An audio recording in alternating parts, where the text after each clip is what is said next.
ನಮ್ಮ 45ನೇ ವರ್ಷದ ಗಮಕ ಸಪ್ತಾಹದ 3ನೇ ದಿವಸದ ಕಾರ್ಯಕ್ರಮಕ್ಕೆಲ್ಲ ಸೇರಿ ಪ್ರಪ್ರಥಮವಾಗಿ ನಿಮಗೆಲ್ಲರೂ ಸ್ವಾಗತ ಕೊಡ್ತೇನೆ. ಇಂದಿನ ಈ ಕಾರ್ಯಕ್ರಮವನ್ನು ಕುಂಕು ರಾಮಾಯಣ ದರ್ಶನ ಶಬರಿಗಾವನ ಅತಿಥಿ ದರ್ಶನ ಎಂಬ ಭಾಗವನ್ನು ನಡೆಸಿಕೊಂಡಿದ್ದಾರೆ ಹಿರಿಯ ಗಮನಿಗಳಾದ ಶ್ರೀಯುತ ಎಚ್.ಎಸ್. ಗೋಪಾಲ್ ಹಾಗೂ ಶರತ್ಕುಮಾರ್ ಸ್ವಾಮೀಜಿಯವರು ನಡೆಸಿಕೊಂಡಿದ್ದಾರೆ. ಆ ಇಬ್ಬರು ಹಿರಿಯ ಗಮನಿಗಳಿಗೆ ಹೃತ್ಪೂರ್ವಕವಾದಂತಹ ಸ್ವಾಗತವನ್ನು ಕೋರುತ್ತೇನೆ. ಹಾಗೆ ಸಭೆಯಲ್ಲಿ ಉಪಸ್ಥಿತರಿದ್ದಾರೆ ತಮಗೆಲ್ಲರೂ ಕೂಡ ಹೃತ್ಪೂರ್ವಕ ಸ್ವಾಗತ ಕೋರ್ತಾ ಕಾರ್ಯಕ್ರಮ ನಡೆಸಿಕೊಡಬೇಕು ಅಂತ ಪ್ರಾರಂಭ ಮಾಡಬೇಕು ಅಂತ ಹೇಳಿಬಿಟ್ಟು ಕಮಿಟಿಗಳಲ್ಲಿ ಕೋರುತ್ತೇವೆ.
Now ಮಾರಣಪ್ಪಂಗೆ ಮೇನ್ ಪಂಪನಿಗೆ ಋಷಿ ವ್ಯಾಸ ಭಾಸ ಭವಭೂತಿ ಮೇನ್ ಕಾಳಿದಾಸಾದ್ಯರಿಗೆ ನರಹರಿ ತುಳಸಿದಾಸ ಮೇನ್ ಕೃತ್ತಿವಾಸಾದಿ ನನ್ನಯ್ಯ ವಿದ್ದೂಸಿ ಕಂಬಾರವಿಂದರಿಗೆ ಹಳಬರಿಗೆ ಹೊಸಬರಿಗೆ ಹಿರಿಯರಿಗೆ ಕಿರಿಯರಿಗೆ ಕಾಲ ದೇಶದ ಮುನಿಯ ಜಾತಿಯ ವಿಭೇದವಂ ಲೆಕ್ಕಿಸದೆ ಜಗತೀ ಕಲಾಜಾನ್ಯರೆಲ್ಲರಿಗೆ ಜ್ಯೋತಿ ಪೆಡೆಯಲ್ಲಿ ಭಗವದ್ವಿಭೂತಿಯಂ ದರ್ಶಿಸುತ್ತೆ ಮುಡಿವಾಗಿ ಮಣಿದು ಕೈ ಜೋಡಿಸುವೆನ ಲೋಕ ಗುರು ಕೃಪೆಯಿರಲಿ ಲೋಕ ಕವಿ ಕೃಪೆ ಬರಲಿ ಲೋಕ ಹೃದಯದ ಬಯಕೆ ಆಶೀರ್ವಾದ ಐದರಲಿ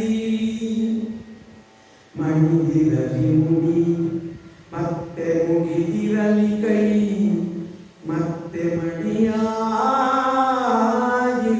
ಬಾಳ್ವೆ ಜಯಿಸುಗೆ ರಸ ತಪಸ್ಯೆ ದೊರೆಗೊಳ್ಳುಗೆ ಚಿರ ಶಾಂತಿ ಸಿರಿಗನ್ನಡಂ ಗೆಲ್ಗೆ ಸಿರಿಗನ್ನಡಂ ಗೆಲ್ಗೆ ಸಿರಿಗನ್ನಡಂ ಗೆಲ್ಗೆ.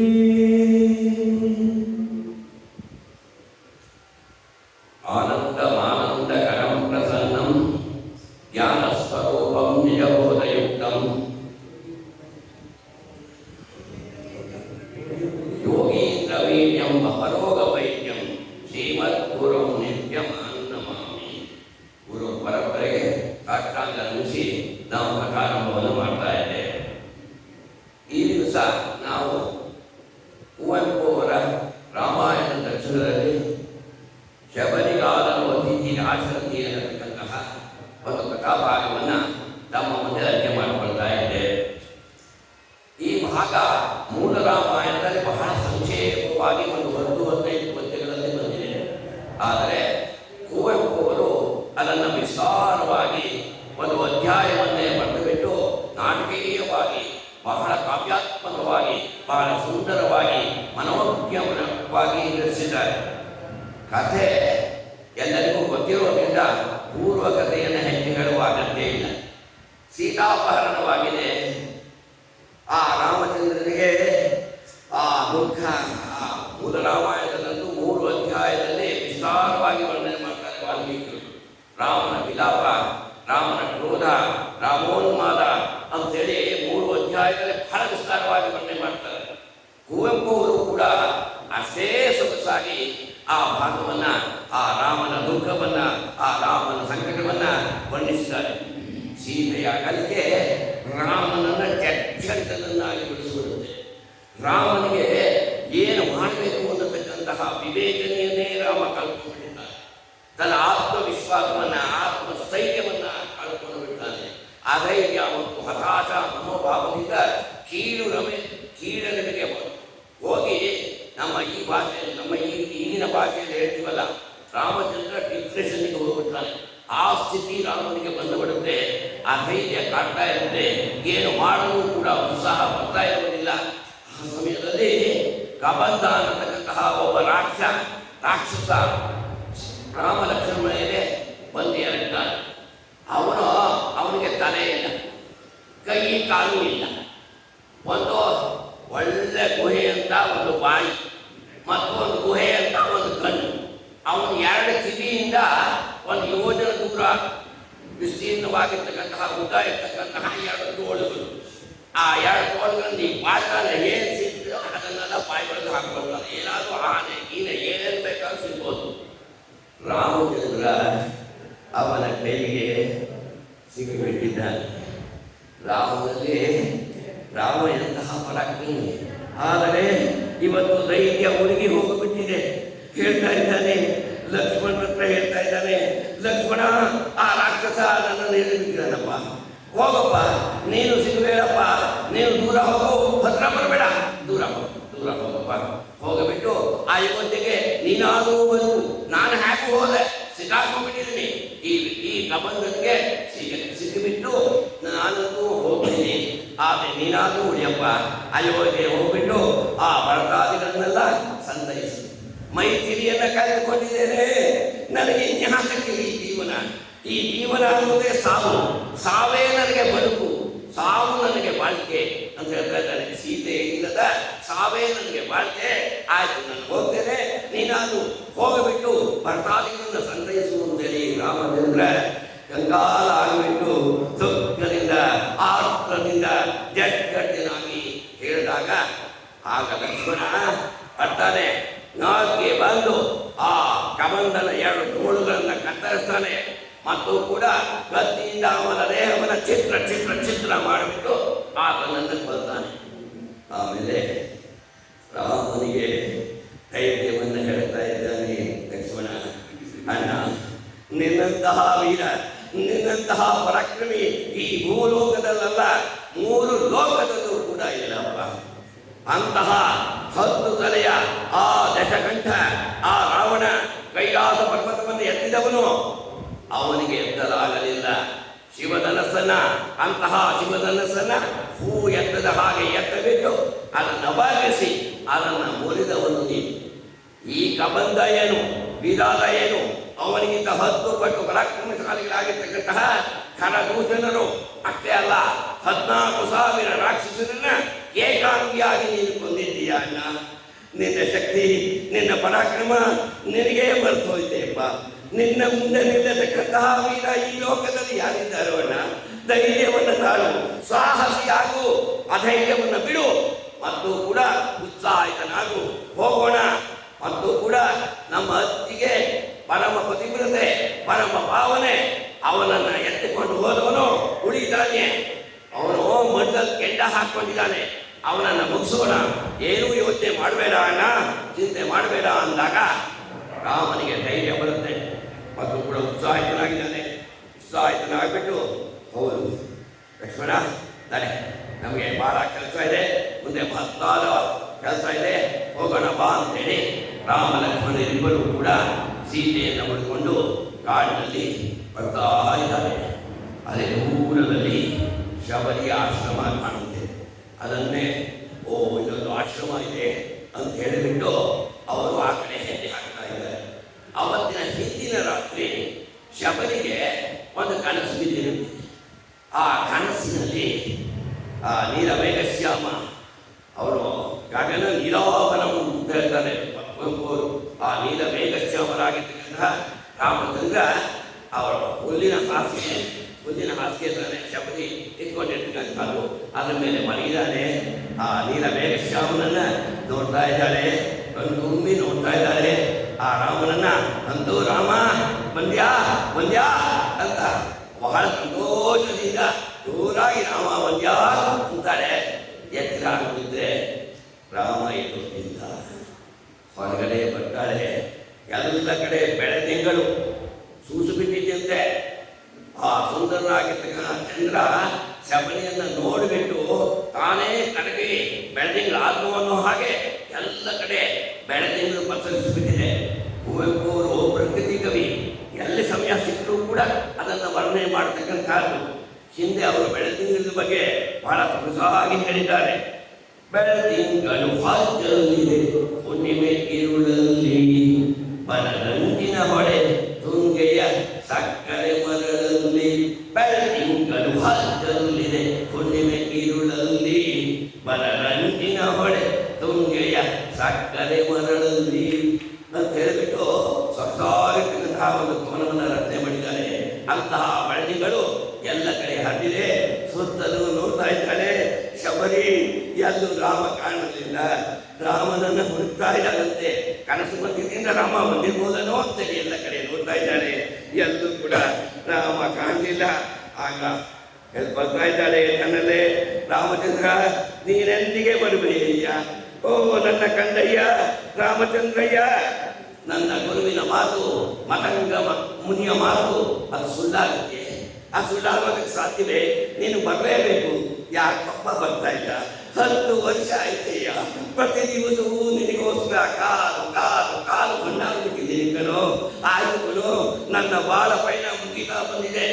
ಇನ್ನೇನು ಊರು ಹೋಗ್ತಾ ಇದೆ, ಕಾಡು ಕಾಣ್ತಾ ಇದೆ. ಆ ಸ್ಥಿತಿಗೆ ಬಂದಿದ್ದೇನೆಪ್ಪ ರಾಮಚಂದ್ರ. ನಾನು ಬಾಳ ಪಯಣವನ್ನ ಮುಗಿಸ್ಕೋ ಮುಂಚೆ ಬಾರೋ ನನ್ನ ಕಂದಯ್ಯ ಬಾರೋ ಅಂತ ಹೇಳಿ ಕೂಗಿ ಹೇಳ್ತಾ ಇದ್ದಾರಂತೆ. ಮತ್ತು ಕೂಡ ನೀನು ಬಂದರೂ ಕೂಡ ನನ್ನ ಕಣ್ಣು ನೋಡುವ ಶಕ್ತಿಯನ್ನು ಕಳೆದುಕೊಳ್ಳುವ ಮುನ್ನ ಬರಬೇಕು. ನನ್ನ ಕಣ್ಣು ನೋಡುವ ಶಕ್ತಿ ಕಳೆದುಕೊಂಡು ಹೋದ ಮೇಲೆ ಬಂದರೆ ಹೇಗಪ್ಪ ನಿನ್ನನ್ನು ನೋಡಿ ನಿನ್ನ ಸುಂದರ ಶ್ರೀಮೂರ್ತಿಯನ್ನ ಹೇಗಪ್ಪ ಕಾಣಲಿ ರಾಮಚಂದ್ರ. ಬೇಗ ಬಾರೋ ಅಂದು ಆಮೇಲೆ ಒಳಗೆ ಹೋದ್ದು. ಬೆಳಗಾಯಿತು. ಹೊರಗಡೆ ಬಂದು ಆ ತೆಂಗಿನ ಗರಿಯ ಆ ಹೊರಗೆಯಿಂದ ಅಂಗಳವನ್ನೆಲ್ಲ ಗುಡಿಸಿದಂತೆ ಎಲೆ ಎಲ್ಲ ಬಿದ್ದಿರುತ್ತಲ್ಲ ಅದನ್ನೆಲ್ಲ ಗುಡಿಸಿ ಸಗಣಿಯಿಂದ ಸಾರಿಸಿದ್ದು ರಂಗೋಲಿ ಹಾಕಿ ಆಮೇಲೆ ಹೂವು ಹಣ್ಣುಗಳನ್ನೆಲ್ಲ ಕೊಯ್ದು ಮನೆ ಒಳಗಡೆ ಇಟ್ಟು ಸ್ನಾನ ಮಾಡಿ ಶುಚಿಯಾಗಿಬಿಟ್ಟು ಆ ದೇವತಾರ್ಚನೆಯನ್ನು ಮಾಡಿಬಿಟ್ಟು ಅಷ್ಟೊತ್ತಿಗೆ ಗೊತ್ತಾಗುತ್ತೆ. ಆಮೇಲೆ ಅಡಿಗೆಯನ್ನೆಲ್ಲ ಮಾಡಿದರಂತೆ. 12 ಗಂಟೆ ಆಗಿದೆ. ಅಷ್ಟೊತ್ತಿಗೆ ಅಡಿಗೆ ಎಲ್ಲವನ್ನೂ ಮಾಡಿಬಿಟ್ಟು ಮತ್ತೆ ಹೊರಗಡೆ ಬಂದು ಹಾಗೆ ನೋಡ್ತಾ ಇದ್ದಾರಂತೆ. ಕಾಲ್ದಾರಿ ಇರ್ತಲ್ಲ, ಕಾಲದಲ್ಲಿ ಅದು ಕವಿಗೆ ಭೂಮಿಯ ಬೈದಲೆಯಂತೆ ಕಾಣ್ತಾ ಇದೆಯಂತೆ. ಆ ಭೂದೇವಿಯ ಬೈದಲೆಯಂತೆ. ಅಲ್ಲಿ ಮಾತ್ರ ಯಾವ ಹುಲ್ಲು ಗಿಲು ಏನು ಬೆಳೆದಿರೋಲ್ಲ. ಅಕ್ಕಪಕ್ಕ ಹುಲ್ಲು ಗಿಡ ಮರ ಬಳ್ಳಿ ಎಲ್ಲ ಬೆಳೆದಿರುತ್ತೆ. ಆ ಕಾಲು ದಾರಿಯನ್ನ ನಿಟ್ಟಿಸಿ ನೋಡ್ತಾ ಇದ್ದಾಳೆ ಶಬರಿ. ಪುಲ್ಗಾವಲಿನ ನಡುವೆ ಮುದುಕಿಯ ಕಣ್ಣಿಗಾರೋ ಬಪ್ಪವೋಳ್ ಭ್ರಾಂತಿ. ಮುದುಕಿಯ ಕಣ್ಣಿಗೆ ಆರೋ ಬಪ್ಪವೋಳ್ ಭ್ರಾಂತಿ. ನಿಂತಲ್ ಶಬರಿ ಡೊಂಕಾಗಿ ಕಡಿಗೊಂದು ಕೈಯಾಗೆ ಪಡಿಗೊಂದು ಕೈ ಎತ್ತಿ ಸುಕ್ಕುತ್ತಾಂ ಕುರ್ಬಿನ ತೋಲ್ಗೆ ತೆರೆಗಳ ನೊಡಚಲ್ಗೆ.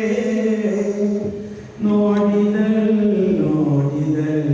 ಕಣ್ಮೊಳೆಯ ಮಾಡಿ ದೇಶ ದೇಹವನಂತೆ ತನ್ನ ಸಂದೇಹಮಂ ಕೊರೆದಲ್ ತಿರುಪ್ಪಿ ಕೊರೆದಲ್ ಮರಳಿ ಹಾ ಕಂಡರಿವಳೇಂ ಶಬರಿ.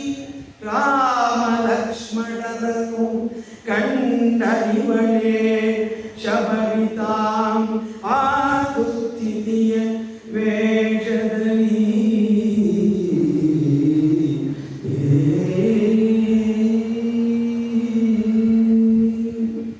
ಆ ಹುಲ್ಲುಗಾವಲಿನ ನಡುವೆ ಆ ಕಾಲು ದಾರಿಯಲ್ಲಿ ಶಬರಿಗೆ ಏನೋ ಮಿಸ್ಕಾಡ್ದಂತೆ ನೋಡಿದ್ಲು. ಏನೋ ಮಿಸ್ಕಾಡ್ತಾಯಿಲ್ಲ. ಆಮೇಲೆ ಮತ್ತೆ ಇನ್ನು ಸ್ವಲ್ಪ ಹಾಗೆ ಸ್ವಲ್ಪ ಹೊತ್ತಾದ್ಮೇಲೆ ಯಾರೋ ಬರ್ತಾ ಇರುವ ಕಾಣಿಸ್ತು. ಯಾರೋ ಬರ್ತಾ ಇದ್ದಾರೆ, ನನ್ನ ಶ್ರೀರಾಮನೇ ಬರ್ತಾ ಇರ್ಬೋದು ಅಂತೇಳಿ ಒಂದು ಕೈಯನ್ನ ಮೂರ್ ಮೇಲೆ ಹಾಕ್ಬಿಟ್ಟಿದ್ದಾರೆ. ಒಂದು ಕೈಯನ್ನ ಸೊಂಟದ ಮೇಲೆ ಇಟ್ಕೊಂಡಿದ್ದಾಳೆ. ಮತ್ತೊಂದು ಕೈಯನ್ನು ಹಾಗೆ ನೇರ ಮಾಡಿಕೊಂಡು ತನ್ನ ದೇಹವನ್ನು ನೇರ ಮಾಡಿಕೊಂಡು ಇನ್ನೊಂದು ಕೈಯಿಂದ ಕಣ್ಣಿನ ಹೂವು ಅದೇನಾಗ್ಬಿಟ್ಟಿದೆ, ಹೂವೆಲ್ಲ ಜೋತು ಬಿದ್ದು ಕಣ್ಣನ್ನು ಮುಚ್ಚಿಬಿಟ್ಟಿದೆ. ಭೀಷ್ಮರ ಸೇನಾಪಟ್ಟಣದಲ್ಲಿ ಕರ್ಣ ಮೊದಲಿಗೆ ಭೀಷ್ಮನಿಗೆ ಸೇನಾಪಟ್ಟ ಕಟ್ಟಿದ್ದಕ್ಕೆ ದುರ್ಯೋಧನನ ಪರವಾಗಿಲ್ಲ ಅರಸ, ಎಂಥವ್ರಿಗೆ ಪಟ್ಟ ಕಟ್ಟಿದೆಯಲ್ಲಪ್ಪ, ಶತಮಾನ ದಾಟಿರ್ತಕ್ಕಂತಹ ಹಳೆಯನಿಗೆ ಆ ಪಟ್ಟ ಅಲ್ಲಪ್ಪ, ತೊಗಲು ಸರಿದಿಂದ ಗಲ್ಲ ಬಂದು ಅಲ್ಲಪ್ಪ. ಓ ಹಣೆಯ ಪಟ್ಟದ ವೀರ, ಹಣೆಗೆ ಒಂದು ಪಟ್ಟಿ ಮೇಲೆ ಕಟ್ಟಿಬಿಟ್ಟಿದ್ಯಾ ಸೇನಾಧಿಪತಿ ಭೀಷ್ಮ ಅಂತ ಹೇಳ್ಬಿಟ್ಟು. ಓ ಈಗ ಅರ್ಥವಾಯ್ತು ನೀನು ಯಾಕೆ ಪಟ್ಟಿ ಕಟ್ಟಿದ್ಯಾ ಅಂತ ಈಗ ಅರ್ಥ ಆಯ್ತು. ಯಾಕೆ ಅಂದ್ರೆ ಭೀಷ್ಮರ 2 ಹುಬ್ಬು ಇದೆಯಲ್ಲ, ಅದು ಅವ್ರ 2 ಕಣ್ಣನ್ನು ಮುಚ್ಚಿಬಿಟ್ಟಿದೆ, ಏನು ಕಾಣೋದೇ ಇಲ್ಲ. ಅದಕ್ಕೆ 2 ಹುಬ್ಬಿನ ಆ ಕೆಳಗಡೆ ಜೋತ್ ಬಿದ್ದಿದೆಯಲ್ಲ, ಆ ತೊಗಲು ಆ ಚರ್ಮವನ್ನ ಮೇಲೆ ಎತ್ತಿಬಿಟ್ಟು ಒಂದು ಪಟ್ಟಿ ಕಟ್ಬಿಟ್ಟು ಹಿಂದಲೇ ಕಟ್ಟಿದ್ಯಾ ಕಣ್ ಕಾಣಲಿ ಇಂದ. ಓ ಅರ್ಥ ಆಯ್ತು ಅಂತೇಳಿ ಕರ್ಣ ಹೇಳಿದ್ದ. ಹಾಗೆಯೇ ಇಲ್ಲೂ ಕೂಡ ಅವನಿಗೆ ಅದಕ್ಕೆ ಕಣ್ಣು ಮೇಲೆ ಬರುತ್ತೆ ಅಂತೇಳಿ ಅದನ್ನು ಮೇಲಕ್ಕೆ ಕೈಯಿಂದಲೇ ಮೇಲಕ್ಕೆ ಎತ್ತಿ ಹೀಗೆ ಎತ್ತಿದ್ದಾಳೆ. ಆಗ ಏನಾಗಿದೆ, ಮೊದಲೇ ನೆರಿಗೆಗಳು ಅದು ಮೇಲೆ ಕೆತ್ತಿದಾಗ ಮತ್ತೆ ಇನ್ನೂ ಹೆಚ್ಚಿಗೆ ನೆರಿಗೆ ಆಗಿ ಅದು ತೆರೆ ತೆರೆಯಾಗಿ ಕಂಡಿದೆ. ಕವಿಗೆ ತೆರೆ ತೆರೆಯಾಗಿ ಕಂಡಿರ್ತಕ್ಕಂತಹ ಆ ಶಬರಿ ಅವಳು ನೋಡ್ತಾ ಇದ್ದಾಳೆ. ಮತ್ತೆ ಮತ್ತೆ ಮತ್ತೆ ಮತ್ತೆ ನೋಡ್ತಾ ಇದ್ದಾಳೆ. ಅಷ್ಟೊತ್ತಿಗೆ ರಾಮ ಲಕ್ಷ್ಮಣರು ಆಶ್ರಮದ ಸಮೀಪಕ್ಕೆ ಬಂದರು. ಹುಡಿದು ಇವರು ನನ್ನ ಶ್ರೀರಾಮನೇ. ಅಲ್ಲ ಅಲ್ಲ, ನೋಡಿದರೆ ಆ ಪೂರ್ತಿ ಬೆವರಿಂದ ಕೊಯ್ದು ಬಿಟ್ಟಿದ್ದಾರಂತೆ. ಆ ಬೆವರ ಜೊತೆಗೆ ಧೂಳು ಸೇರಿ ಮೈಯೆಲ್ಲ ಹೊಳೆಯಿಂದ ಕೂಡಿದೆ. ಜೊತೆಗೆ ಮುಖ ಬಾಡಿದೆ, ಬಿಸಿಲಿಂದ ಮುಖವೆಲ್ಲ ಬಾಡು ಹೋಗಿದೆ. ಹಾಗೂ ಕೂಡ ತಲೆ ಬಾಚಿಕೊಂಡಿಲ್ಲ, ತಲೆಯೆಲ್ಲ ಕೆದರಿದೆ. ಅವಳು ನೋಡಿದರೆ ಇವರು ಯಾರೋ ಅನಾಗರಿಕ ಕಾಡು ಜನರ ಹಾಗೆ ಕಂಡಿದೆ. ಆ ಶಬರಿಗೆ ಕಂಡುಬಿಟ್ಟು ಯಾರೋ ಬೇಡಿರಬೇಕು, ನನ್ನ ರಾಮಚಂದ್ರ ಶ್ರೀರಾಮ ಮೂರ್ತಿ ರಾಮ ಅಂತಹ ಮಂಗಳ ಮೂರ್ತಿ ಅವನಲ್ಲಿ ಇವರಲ್ಲಿ ಈ ರೀತಿಯಾಗಿ ಮುಖದಲ್ಲಿ ಒಂದು ಉತ್ಸಾಹ ಇಲ್ಲ, ಈ ರೀತಿಯಾಗಿದ್ದಾರಲ್ಲ, ಇವನು ಯಾರೋ ಕಾಡು ಜನರು ಇರಬೇಕು ಅಥವಾ ಬೇಡಿರಬೇಕು ಅಂತ ಅನ್ನಿಸ್ತು ಅವರಿಗೆ. ಇದಕ್ಕೆ ಕಾರಣವನ್ನ ಮುಂದಿನ ಆಸ್ಥಾನದಲ್ಲಿ ಕೊಡ್ತಾ ಇದ್ದಾರೆ ಕುವೆಂಪು. ಭಗವದಾಗಮನಮೇ ಭಕ್ತನ ನಿರೀಕ್ಷಿಸಿದ ರೂಪಬಿಂಬಂದಬುದೇ. ಭಗವದಾಗಮನಮೇ ಭಕ್ತನ ನಿರೀಕ್ಷಿಸಿದ ರೂಪಬಿಂಬಂದಬುದೇ. ಸುಖದ ಪೋರಾಶಿಸಲ್ ದುಃಖದೋಲ್ಮೈದೋರಿ ಭಕ್ತನನಿತಂ ಸುರಿದು ನೈವೇದ್ಯಂ ಕೊಡದೆ ಅಹಂಕಾರಂ ದಿವ್ಯ ಶೂನ್ಯತೆ ಗತ್ತುವೋ ಸಂಪೂರ್ಣತಾ ಸಿದ್ಧಿಯೋ. ಅದಕ್ಕೆ ಕಾರಣವನ್ನು ಹೇಳ್ತಾ ಇದ್ದಾರೆ. ಈ ಸಾಲನ್ನು ಬರೆಯೋದಕ್ಕೆ ಮುಂಚೆ ಇದರ ಮೊದಲ ಎಡಿಷನ್ ಮೊದಲು ಮುದ್ರಣ ಆಗಿದ್ದು 1949ರಲ್ಲಿ. ಆ ಸಮಯದಲ್ಲಿ ಆ ಸಾಲು ಬರ್ತಿರ್ಲಿಲ್ವಂತೆ. ಆಗ ಪ್ರಭು ಶಂಕರ ಅವರು ಕುವೆಂಪು ಅಂತ ಕೇಳಿದಂತೆ, ಅಲ್ಲ ರಾಮಚಂದ್ರ ಯಾಕೆ ತನ್ನ ನಿಜ ರೂಪವನ್ನು ತೋರಿಸದೆ ಈ ರೀತಿಯಾಗಿ ಆ ಮಂತ್ರ ಮಾಡಿಬಿಟ್ಟು ಆ ಶಬರಿಗೆ ತನ್ನ ನಿಜ ರೂಪವನ್ನು ತೋರಿಸಲಿಲ್ಲ ಅಂತ ಹೇಳಿ ಕೇಳಿದಂತೆ. ಅದಕ್ಕೆ ಮುಂದಿನ ಕೃತಿಗಳಲ್ಲೆಲ್ಲ ಈ 6 ಸಾಲನ್ನು ಸೇರಿಸಿ ಅವರು ಇದನ್ನ ಮುದ್ರಣವನ್ನು ಮಾಡಿದ್ದಾರೆ. ಅಂದ್ರೆ ಹೇಳ್ತಾ ಇದ್ದಾರೆ, ಭಗವಂತನ ಆಗಮನ ನಾವು ಯೋಚಿಸಿದ ಹಾಗೆ, ನಾವು ನಿರೀಕ್ಷಿಸಿದ ಹಾಗೆ, ನಾವು ಕಲ್ಪಿಸಿದ ಹಾಗೆ ಭಗವಂತ ಬರ್ತಾನೇನೋ. ನಾರಾಯಣ ಸಂಕಟಕ್ಕೆ ಗದಾಪಾಣಿಯಾಗಿದ್ದಾನೆ, ಹಾಗೆ ಬಂದ್ಬಿಟ್ಟಾನು ನಮ್ಮ ಮುಂದೆ ಬರೋದಿಲ್ಲ. ಭಕ್ತ ಪ್ರಾರ್ಥನೆ ಮಾಡಿರ್ಬೋದು, ಆದರೆ ಭಗವಂತ ಭಕ್ತನನ್ನ ಪರಿಚಯ ಮಾಡುವುದಕ್ಕೆ ಬೇರೆ ಬೇರೆ ರೂಪದಲ್ಲಿ ಬರ್ತಾನೆ. ಅರ್ಜುನ ಪಾಶುಪತಾಸ್ತ್ರವನ್ನು ಪಡೆಯುವುದಕ್ಕೋಸ್ಕರ ಪರಮೇಶ್ವರನ್ನ ತಪಸ್ಸು ಮಾಡ್ತಾ ಇದ್ದಾನೆ. ಪರಮೇಶ್ವರ ಬಂದೇನೋ ವಲ್ಲ, ಅದು ಯಾವ ರೀತಿ ಬಂದ? ಕಿರಾತ ವೇಷದಲ್ಲಿ ಬಂದ. ಅರ್ಜುನಿಗೆ ಗೊತ್ತಾಗಲಿಲ್ಲ. ಬೆನ್ನ ಜೊತೆಗೆ ಅರ್ಜುನನನ್ನ ಕೆಳಗಿದ, ಅರ್ಜುನನ್ನೇ ಯುದ್ಧ ಮಾಡ್ದ, ಅರ್ಜುನನ್ನೇ ವಿಯುದ್ಧ ಮಾಡ್ದ, ಕೃಷಿಯುದ್ಧ ಮಾಡ್ದ. ಅರ್ಜುನನ ಹಂಗ ನೇಗ ಮಾಡಿ ಅವನ ಅಹಂಕಾರವನ್ನ, ದರ್ಪವನ್ನ, ಗರ್ವಗಿರಿ ಕಾಲು ಹೊಳೆ ಆಗುತ್ತೆ. ಅರ್ಜುನನ ಗರ್ವಗಿರಿ, ಗರ್ವದ ಬೆಟ್ಟ ಏನಿದೆ, ಆ ಅಹಂಕಾರವನ್ನೆಲ್ಲ ಕಾಲು ಹೊಳೆ ಮಾಡಿಬಿಟ್ಟು ಅವನಲ್ಲಿರ್ತಕ್ಕಂತಹ ದರ್ಪವನ್ನ ಎಲ್ಲವನ್ನು ಹೋಗಲಾಡಿಸ್ಬಿಟ್ಟು, ಆಮೇಲೆ ಅರ್ಜುನ ಮತ್ತೆ ಶಿವನನ್ನ ಪ್ರಾರ್ಥನೆ ಮಾಡಿಬಿಟ್ಟು ಈ ಕಿರಾತನನ್ನ ಗೆಲ್ಲುವ ನೋಡಿ. ಆದರೂ ಕೂಡ ಅರ್ಜುನನಿಗೆ ಬಂದವರು ಪರಮೇಶ್ವರ ಅಂತ ಗೊತ್ತಾಗಲಿಲ್ಲ. ಈ ಕಿರಾತನನ್ನ ಗೆಲ್ಲುವ ಶಕ್ತಿಯ ಕೊಡು ಅಂತ ಹೇಳಿ ಪ್ರಾರ್ಥನೆ ಮಾಡ್ತಾನೆ ಭಗವಂತನನ್ನ, ಈಶ್ವರನನ್ನ. ಆಮೇಲೆ ಕೊನೆಗೆ ಗೊತ್ತಾಗುತ್ತೆ, ಬಂದವನು ಕಿರಾತ ಅಲ್ಲ, ಸಾಕ್ಷಾತ್ ಶಿವನರ, ಸಾಕ್ಷಾತ್ ಚತುರ್ದಶ ಭುವನ ಕಟ್ಟುವಲ ಅಂತ ಹೇಳ್ಬಿಟ್ಟು 14 ಲೋಕದ ಬಳಿಯ ಶಿವ ಬಂದಿದ್ದಾನೆ, ನನ್ನನ್ನು ಅನುಗ್ರಹ ಮಾಡೋಕೆ ಬಂದಿದ್ದಾನೆ, ನನಗೆ ಗೊತ್ತಾಗಲಿಲ್ವಲ್ಲ ಅಂತ ಹೇಳಿ ಸಂಕಟ ಪಡ್ತಾನೆ. ಅವನ ಅನೇಕ ರೀತಿ ಪ್ರಾರ್ಥನೆ ಮಾಡ್ತಾನೆ ಅರ್ಜುನನು. ಆ ರೀತಿ ಬರ್ತಾನೆ. ಇನ್ನು ದ್ರೌಪದಿಯ ಆ ಅಕ್ಷಯಾಂಬರದ ಸಂದರ್ಭದಲ್ಲಿ ದುಷ್ಟನಾಗಿರ್ತಕ್ಕಂತಹ ದುಶ್ಯಾಸನ ಆ ದ್ರೌಪದಿಯ ಸೀರೆಯನ್ನು ಎಳೀತಾ ಇದ್ದಾನೆ. ದ್ರೌಪದಿ ಒಂದು ಕೈಯಿಂದ ಒಂದು ಸೆರಗನ್ನು ಒಂದು ಕಡೆ ಇಟ್ಕೊಂಡಿದ್ದಾಳೆ, ಇನ್ನೊಂದು ಕೈಯಿಂದ ತನ್ನ ಎದೆಯನ್ನು ಮುಚ್ಚಿಕೊಂಡಿದ್ದಾಳೆ. ಅವಳು ಪ್ರಾರ್ಥನೆ ಮಾಡ್ತಾನೇ ಇದ್ದಾಳೆ, ಕೃಷ್ಣ ಬಾರೋ, ನನ್ನ ಮಾನ ಹೋದ ಮೇಲೆ ನಾನು ಉಳಿಯುವುದಪ್ಪ, ನನ್ನ ಮಾನ ಹೋದರೆ ನನ್ನ ಪ್ರಾಣವು ಹೋಯಿತು ಅಂತಪ್ಪ. ಆದ್ದರಿಂದ ಇಲ್ಲಿ ಯಾರು ನನ್ನ ರಕ್ಷಕರಿಲ್ಲ. ಈ ಸಭೆಯೊಳಗೆ ಭೀಷ್ಮ, ದ್ರೋಣ ಮುಂತಾದವರೆಲ್ಲರೂ ಕೂಡ ಅರ್ಥ ಭೀತಿಯಿಂದ ವ್ಯರ್ಥ ಭೀತಿಯಿಂದ ಅವರೆಲ್ಲ ಸುಮ್ಮನೆ ಇದ್ದಾರೆ. ಇನ್ನು ನನ್ನ ಪತಿಗಳು ನನ್ನನ್ನು ಮಾರಿ ಧರ್ಮಸ್ಥಿತಿಯನ್ನು ಕೊಂಡಿದ್ದಾರೆ. ಕೃಷ್ಣ ನೀನೇ ಗತಿಪ್ಪ, ಗತಿಹೀನರಿಗೆ ನೀನೇ ಗತಿ, ನೀನೇ ಕಾಪಾಡಬೇಕಪ್ಪ, ಅನಾಥ ಬಂದು ಅಂತ ಪ್ರಾರ್ಥನೆ ಮಾಡಿದ್ರು. ಕೃಷ್ಣ ಬಂದೇನು ಬರಲಿಲ್ಲ. ಆಗ ದ್ರೌಪದಿಗೆ ಅರ್ಥ ಆಯಿತು, ನಾನಿನ್ನೂ ರಕ್ಷಣೆ ಮಾಡ್ಕೊಳ್ತೇನೆ, ನನಗೆ ಆಗುತ್ತೆ ಅನ್ನತಕ್ಕಂತಹ ಒಂದು ಅಹಂ ನನ್ನಲ್ಲಿದೆ. ಅದಕ್ಕೋಸ್ಕರ ನಾನು ಸೀರೆಯನ್ನು ಹೆಣ್ಕೊಂಡಿದ್ದೀನಿ, ಎದೆಯನ್ನು ಮುಚ್ಕೊಂಡಿದ್ದೀನಿ. ಎರಡನ್ನು ಬಿಟ್ಟರೆ ಭಗವಂತ ನೀನೇ ಕಾಪಾಡಬೇಕಪ್ಪ, ನೀನೇ ರಕ್ಷಕಪ್ಪ ಅಂತ ಎರಡು ಕೈಯನ್ನು ಮೇಲಕ್ಕೆ ಎತ್ತಿ ಬಿಟ್ಟಂತೆ ದ್ರೌಪದಿ. ಆಗ ಅಕ್ಷಯ ವಸ್ತ್ರವನ್ನು ಕಳುಹಿಸಿಬಿಟ್ಟು ಮಾನ ಸಂರಕ್ಷಣೆಯನ್ನು ಮಾಡ್ತಾನೆ ಪರಮೇಶ್ವರ.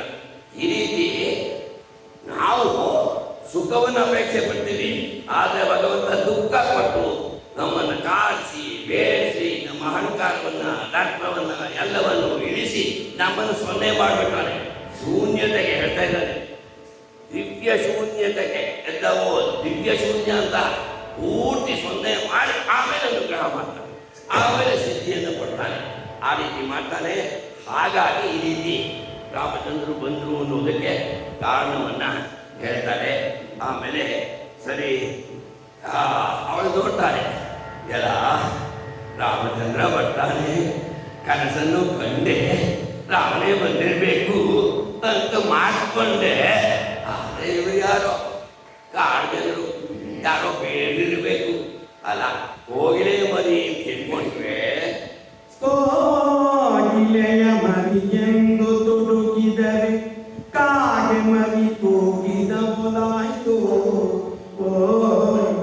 ಎಂದು ಬಗೆಯುಲ್ಲಸಂ ಕುಗ್ಗಿ ಮುದುಕಿಯ ಬಂದರಂ ಭೀಕರಾಕಾದರಂ ನೋಡುತ್ತಿದೆ. ಲಕ್ಷ್ಮಣಂ ದಣಿದು ಬಂದಿಗೆ ವಜ್ಜಿ ಬಿಸಿಲೋದಿದೆ. ದಣಿದು ಬಂದಿಗೆ ಬಿಸಿಲೋದಿದೆ. ಗುಡಿಸಿಲೊಳಗಿನಿದು ಕಾವಿತ್ತು ತಿನ್ನಲಿತ್ತು ಕರುಣಿಸೈ. ನಿನ್ನ ಈ ಪರದೇಶಿ ಕಂದರಂ ಚಿರಣಿಗಳಂ ದಣಿದು ಬಂದಿಗೆವು. ಗುಡಿಸಿಲೊಳಗಿನಿದು ತಾವಿತ್ತು ತಿನ್ನಲಿತ್ತು ಕರುಣಿಸೈ. ನಿನ್ನ ಈ ಪರದೇಶಿ ಕಂದರಂ ಚಿರಣಿಗಳಂ. ಹೋಗಿಲೆ ಬರೀ ಪಂಚಮಸ್ವರದಲ್ಲಿ ಹಾಡುತ್ತೆ ಅಂತ ಹಿಡ್ಕೊಂಡ್ರೆ ಹಾಗೆ ಮರಿ ಹಿಡ್ಕೊಂಡ್ಬಿಟ್ನಲ್ಲ, ನಾನು ಹೋಗಲೆ ಮರಿ ಭಾವನೆ ಮಾಡ್ಕೊಂಡ್ಬಿಟ್ಟಿದ್ದೀನಿ. ಆದ್ರೆ ಹಿಡ್ಕೊಂಡಿರೋದು ಕಾಗೆ ಮರಿ ಆಗಿಬಿಟ್ಟಿದೆಯಲ್ಲ ಅಂತ ಹೇಳಿಬಿಟ್ಟು ಕಾಗೆ ಕೂಗಿದ ಹಾಗೆ ಆಯ್ತು. ರಾಮಚಂದ್ರ ಬರ್ತಿದ್ದಾನೆ, ರಾಮಲಕ್ಷ್ಮಣ ಸೀತೆ ಅಂದ್ರೆ ಏನಾಗಿದೆ ಅಂದ್ರೆ ಸೀತೆ ಜೊತೆ ಇಲ್ಲ. ಇವಳಿಗೆ ಸೌಖ್ಯ ಬರೋದಕ್ಕೆ ರಾಮ ಲಕ್ಷ್ಮಣ ಸೀತೆಯನ್ನು ಬರ್ತಾರೆ ಮಾಡ್ಕೊಂಡಿದ್ದಾರೆ, ಸೀತೆ ಜೊತೆಲಿಲ್ಲ. ಅದು ಕೂಡ ರಾಮ ಅವರು ಆ ಕಾಡಿನಲ್ಲಿ ಬರ್ತಿದ್ದಾರೆ, ಧೂಳೆಲ್ಲ ಮೆಚ್ಕೊಂಡಿದೆ, ಎಷ್ಟೋ ದಿವಸದಿಂದ ತಲೆಯೂ ಕೂಡ ಬಾಚಿಲ್ಲ, ತಲೆ ಕೆಲ್ಲಿದೆ. ಒಂದು ವೃಕ್ಷಾವತಾರದಲ್ಲಿ ಕಾಣಿಸ್ತಾ ಇದ್ದಾರೆ, ಒಳಗರಂತೆ ಕಾಣ್ತಾ ಇದ್ದಾರೆ, ಅನಾಗರಿಕರಂತೆ ಕಾಣ್ತಾ ಇದ್ದಾರೆ. ಅದನ್ನು ಕಂಡುಬಿಟ್ಟು ಇವನನ್ನ ರಾಮಾನು ಮಾಡ್ಕೊಬಿಟ್ನಲ್ಲ ಅಂತ ಹೇಳಿಬಿಟ್ಟು ಅವರು ಚಿಂತೆ ಮಾಡ್ತಾರೆ. ಆಗ ಲಕ್ಷ್ಮಣ ಹೇಳ್ತಾ ಇದ್ದಾನೆ, ಅಜ್ಜಿ ನಾವು ಬಹಳ ದಣಿದು ಬಂದಿದ್ದೇವ, ಬಹಳ ಬಿಸಿಲು. ಆ ಬಿಸಿಲಿನ ಬೇಗೆಯನ್ನು ತಡೆಯಲಾರದೆ ಮಹಾರಾಜನಿಗೆ ಹೆಚ್ಚಾಗ್ಬಿಟ್ಟಿದೆ, ಜೊತೆಗೆ ಹಸಿವು ಉಂಟಾಗಿದೆ, ಜೊತೆಗೆ ಈ ಬಿಸಿಲಿನಿಂದ ಹೊರಗಡೆ ನಿಂತ್ಕೊಳ್ಳೋಕ್ಕೂ ಆಗ್ತಾ ಇಲ್ಲ. ಆದ್ದರಿಂದ ಒಳಗಡೆ ಏನಾದರೂ ನಮಗೆ ಉಳಿದುಕೊಳ್ಳಕ್ಕೆ ಒಂದು ಸ್ವಲ್ಪ ಸ್ಥಳಾವಕಾಶವನ್ನು ಮಾಡಿಕೊಡು, ಜೊತೆಗೆ ಬಾಯಾರಿಕೆಗೆ ಏನಾದರೂ ಕೊಡು, ಅಥವಾ ತಿನ್ನೋದಕ್ಕೆ ಏನಾದರೂ ಕೊಡಮ್ಮ ಅಜ್ಜಿ ಅಂತ ಹೇಳಿಬಿಟ್ಟು ಲಕ್ಷ್ಮಣ ನಿಮಗೆ ಈ ಗಂಡನನ್ನ ನಿನ್ನ ಮಕ್ಕಳು ತಿಳ್ಕೊಳ್ಳಮ್ಮ ಅಜ್ಜಿ ಅಂತ ಹೇಳಿಬಿಟ್ಟು ಪ್ರಾರ್ಥನೆ ಮಾಡಿಬಿಟ್ಟು ಆ ಲಕ್ಷ್ಮಣ ಕೇಳುವನ ನಾವು ತಿರುಳುಗಳಾಗಿರ್ತೇವೆ ಲಕ್ಷ್ಮಣ. ಆಗ ಏನಾಗಿದೆ, ಅವಳಿಗೆ ರಾಮ ಬರ್ತಾನೆ ರಾಮ ಬರ್ತಾನೆ ರಾಮ ಬರ್ತಾನೆ ಅಂತ ಆ ಕನಸಿನ ಚಿಂತೆ. ಈಗ ಯಾರೋ ಬಂದಿದ್ದಾರೆ, ಊಟ ಕೊಡು, ತಿಂಡಿ ಕೊಡು, ಜಾಗ ಕೊಡು ಅಂತ ಕೇಳ್ತಾ ಇದ್ದಾರೆ. ಒಂದು ಕ್ಷಣ ಅವಳು ಸ್ವಲ್ಪ ಕೋಪ ಬಂತು ಶಬರಿಗೆ. ಓಹೋ, ಬಂದವರಿಗೆಲ್ಲ ಊಟ ತಿಂಡಿ ಮಾಡಾಕೋಕೆ ನಾನೇನು ಅಳುಕೂಲತ್ತಿ ಅಲ್ಲ.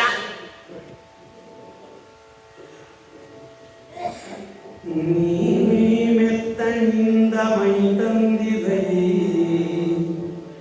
ನೀನಾರೋ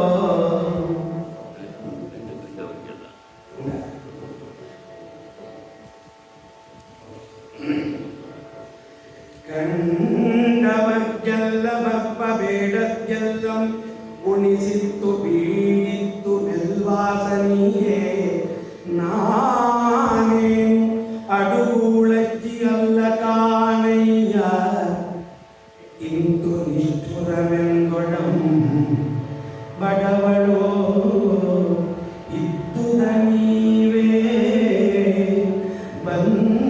ನಿಮ್ಗೆನುತ್ತ ಅಜ್ಜಿ ನಡೆದೊಳ ಇಂಕೆ. ಆಗ ಶಬರಿಗೆ ಒಂದು ಕ್ಷಣ ಕೋಪ ಬಂದ್ಬಿಟ್ಟು ರಾಮ ಬರ್ತಾನೆ ಅಂತ ರಾಮನ ಕನಸು ಕಾಣ್ತಾ ಇದ್ದಾರೆ. ಇನ್ಯಾರೋ ಬಂದ್ಬಿಟ್ಟು ಊಟ ಕೊಡಿ, ತಿಂಡಿ ಕೊಡಿ, ಜಾಗ ಕೊಡಿ ಅಂತ ಹೇಳಿದಾಗ ಓಹೋ ಕಂಡ್ಕಂಡವ್ರಿಗೆಲ್ಲ ಮನೆ ಒಳಗೆ ಕಾಣು ಆ ತಿಂಡಿ ತಿನಿಸಲು ಕೊಟ್ಟು ಜೊತೆಗೆ ಹಾಸಿಗೆಯನ್ನು ಹಾಕಿ ಮಲಗಿಸಿ ಅವ್ರ ಮೇಲೆ ಹೊಟ್ಟೆ ಕೊಡೋದಕ್ಕೆ ನಾನೇನು ಅಡುಗುಳಜ್ಜಿ ಅಲ್ಲ ಅನ್ನೊಂದು. ಹಿಂದೆಲ್ಲ ಅಡುಗುಳಜ್ಜಿ ಇಲ್ಲ, ಅವರು ಪ್ರತಿ ಊರಲ್ಲೂ ಇರ್ತಾರೆ. ಹಿಂದೆಲ್ಲ ಹೋಟ್ಲಲ್ಲಿ ಇರ್ತಿರ್ಲಿಲ್ಲ. ಆ ಸಮಯದಲ್ಲಿ ಅಡುಗುಳಜ್ಜಿ ಅವರು ಇರ್ತಿದ್ರು ಒಂದು ಮನೆ.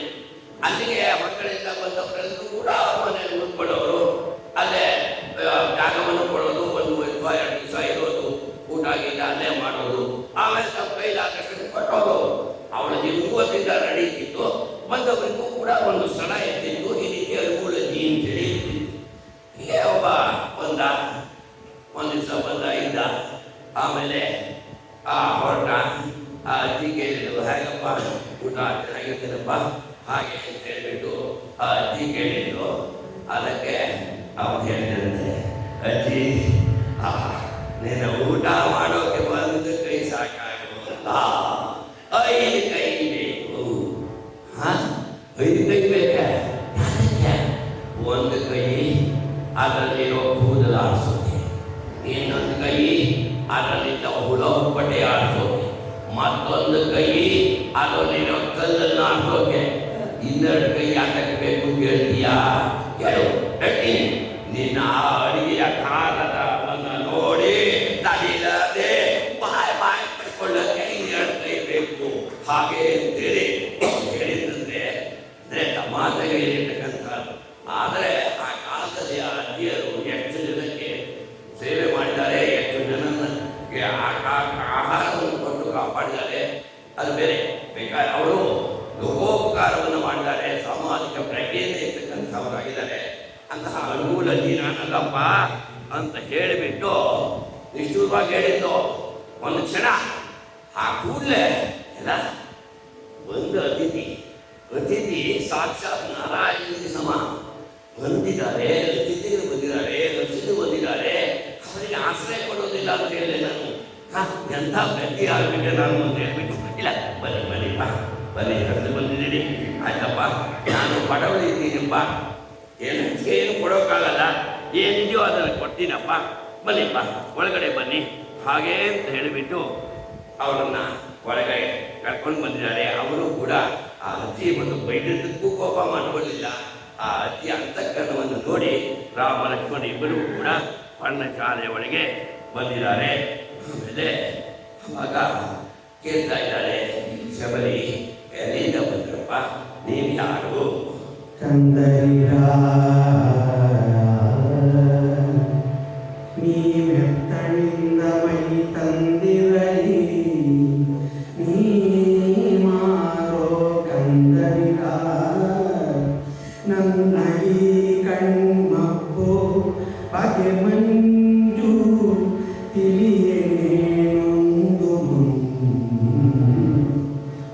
ಕುಮಿಲೇಶಂ ಅಜ್ಜಿ ಮನೆಯಿಲ್ಲ ಮಾರಿಲ್ಲ ಮನೆಗೆಟ್ಟು ನೆಲೆಗೆಟ್ಟು ಕಾಡು ಬೀಡಾದರೆ ಅಜ್ಜಿ ಮನೆಯಿಲ್ಲ ಮಾರಿಲ್ಲ ಮನೆಗೆಟ್ಟು ನೆಲೆಗೆಟ್ಟು ಕಾಡು ಬೀಡಾದರೆ ನೀಗೇನು ಕೊಡಲಿಗುದೆ ಎಲ್ಲೆಲ್ಲಿಯಾದೊಡಂ ತಾಯಿ ನೀಗೇ ಕೊಡಲಿಗುದೆ. ಆಗ ಅವಳು ಕೇಳ್ತಾರೆ, ಯಾರು ಎಲ್ಲಿಂದ ಬಂದ್ರಿ, ನೀವು ಯಾರು? ನನಗೆ ಸ್ವಲ್ಪ ಕಣ್ಣು ಮಗು ಸರಿಯಾಗಿ ಕಣ್ಣು ಕಾಣೋಲ್ಲ, ಮಂಜು ಏನೂ ಕೂಡ ಗೊತ್ತಾಗೋಲ್ಲ, ಏನೋ ಮಾತಾಡ್ಬಿಡ್ತೇನೆ, ಏನೋ ಮಾತಾಡ್ಬಿಟ್ಟೆ, ನೀವು ತಪ್ಪು ಬೇಡಿ. ಹಾಗೆ ಇದ್ದಾಗ ಲಕ್ಷ್ಮಣ ಹೇಳ್ತಾರೆ, ಅಮ್ಮ ಮನೆ ಇಲ್ಲ, ಮಾರಿಲ್ಲ, ಕಾಟಲ್ಲಿ ಅಡ್ಡಾಡಿಗಳಾಗಿ ತಿರುಗಾಟ, ಮನೆಗೆಟ್ಟು ನೆಲೆಗೆಟ್ಟು ಕಾಟಿನಲ್ಲಿ ಅಡ್ಡಾಡ್ತಾ ಇದ್ದೀವಮ್ಮ ಅಂತ ಹೇಳಿಬಿಟ್ಟು, ಅಜ್ಜಿ ಇಲ್ಲಿ ಸ್ನಾನಕ್ಕೆ ಹತ್ತಿರಲ್ಲೆಲ್ಲಾದ್ರೂ ಕೊಳ ಇದೆಯೇ ಅಂತ ಕೇಳ್ತಾರೆ ಲಕ್ಷ್ಮಣ.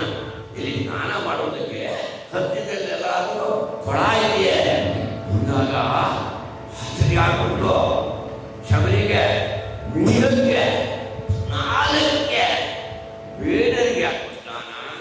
ಅಚ್ಚರಿ ಬಡುತ್ತೆ ಶಬರಿ ನೀರಕ್ಕೆ ಬೇಡರಿಗೆ ಕೋಮಜ್ಜನಂ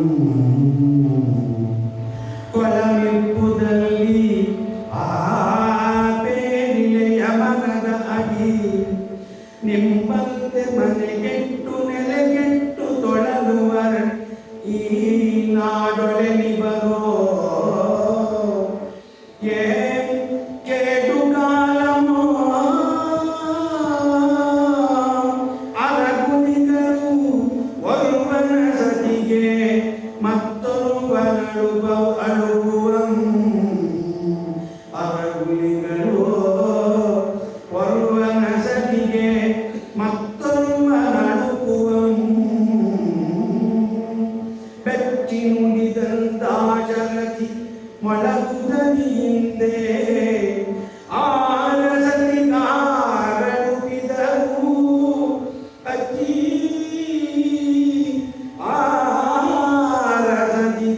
ಆರಸತಿಗಾರಡುಗಿದರು ಹೋಗು ಹೋಗು ಮಿಂದು ಬಾ ಕತೆವೇನು ಕೊಂಡ ಬೇಡ ಹೊಲಸುವಾತೆಯಂ.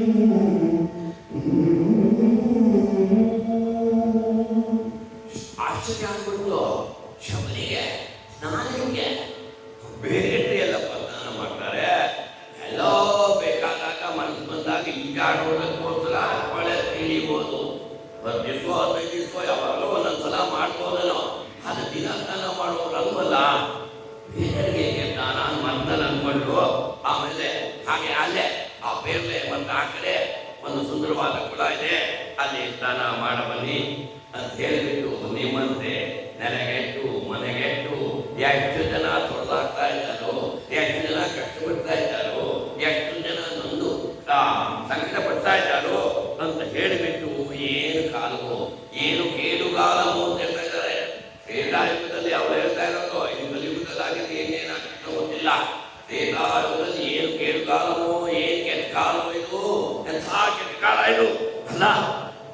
ದುಷ್ಟರು, ಧರ್ಮ ಭ್ರಷ್ಟರು, ಪಾಪಿಗಳು ಇನ್ನೊಬ್ಬರ ಸತಿಯನ್ನು ಅಪೇಕ್ಷೆ ಪಡ್ತಾರಲ್ಲ, ಇನ್ನೊಬ್ಬರ ಸತಿಗೆ ಆಸೆ ಪಡ್ತಾರಲ್ಲ, ಎಂಥವರೋ ಇದು ಪಾಪಿಗಳು ಪಾಪಿಗಳು ಅಂತಂದು ರಾಮನಿಗೆ ಇನ್ನೊಬ್ಬಳ ಸತಿಗೆ ಆಸೆ ಪಡೋರು ಏನಾಗಬೇಕು ಅಂತ ಹೇಳಿ, ಅಜ್ಜಿ ಯಾರು ಸತಿ, ಯಾರು ಹುಡುಗಿದರು, ಯಾರು ಅವರಿಗೆ ಆಸೆ ಪಟ್ಟವರು ಅಂತ ಪೂರ ಕೇಳಿದ್ದ ರಾಮಚಂದ್ರ.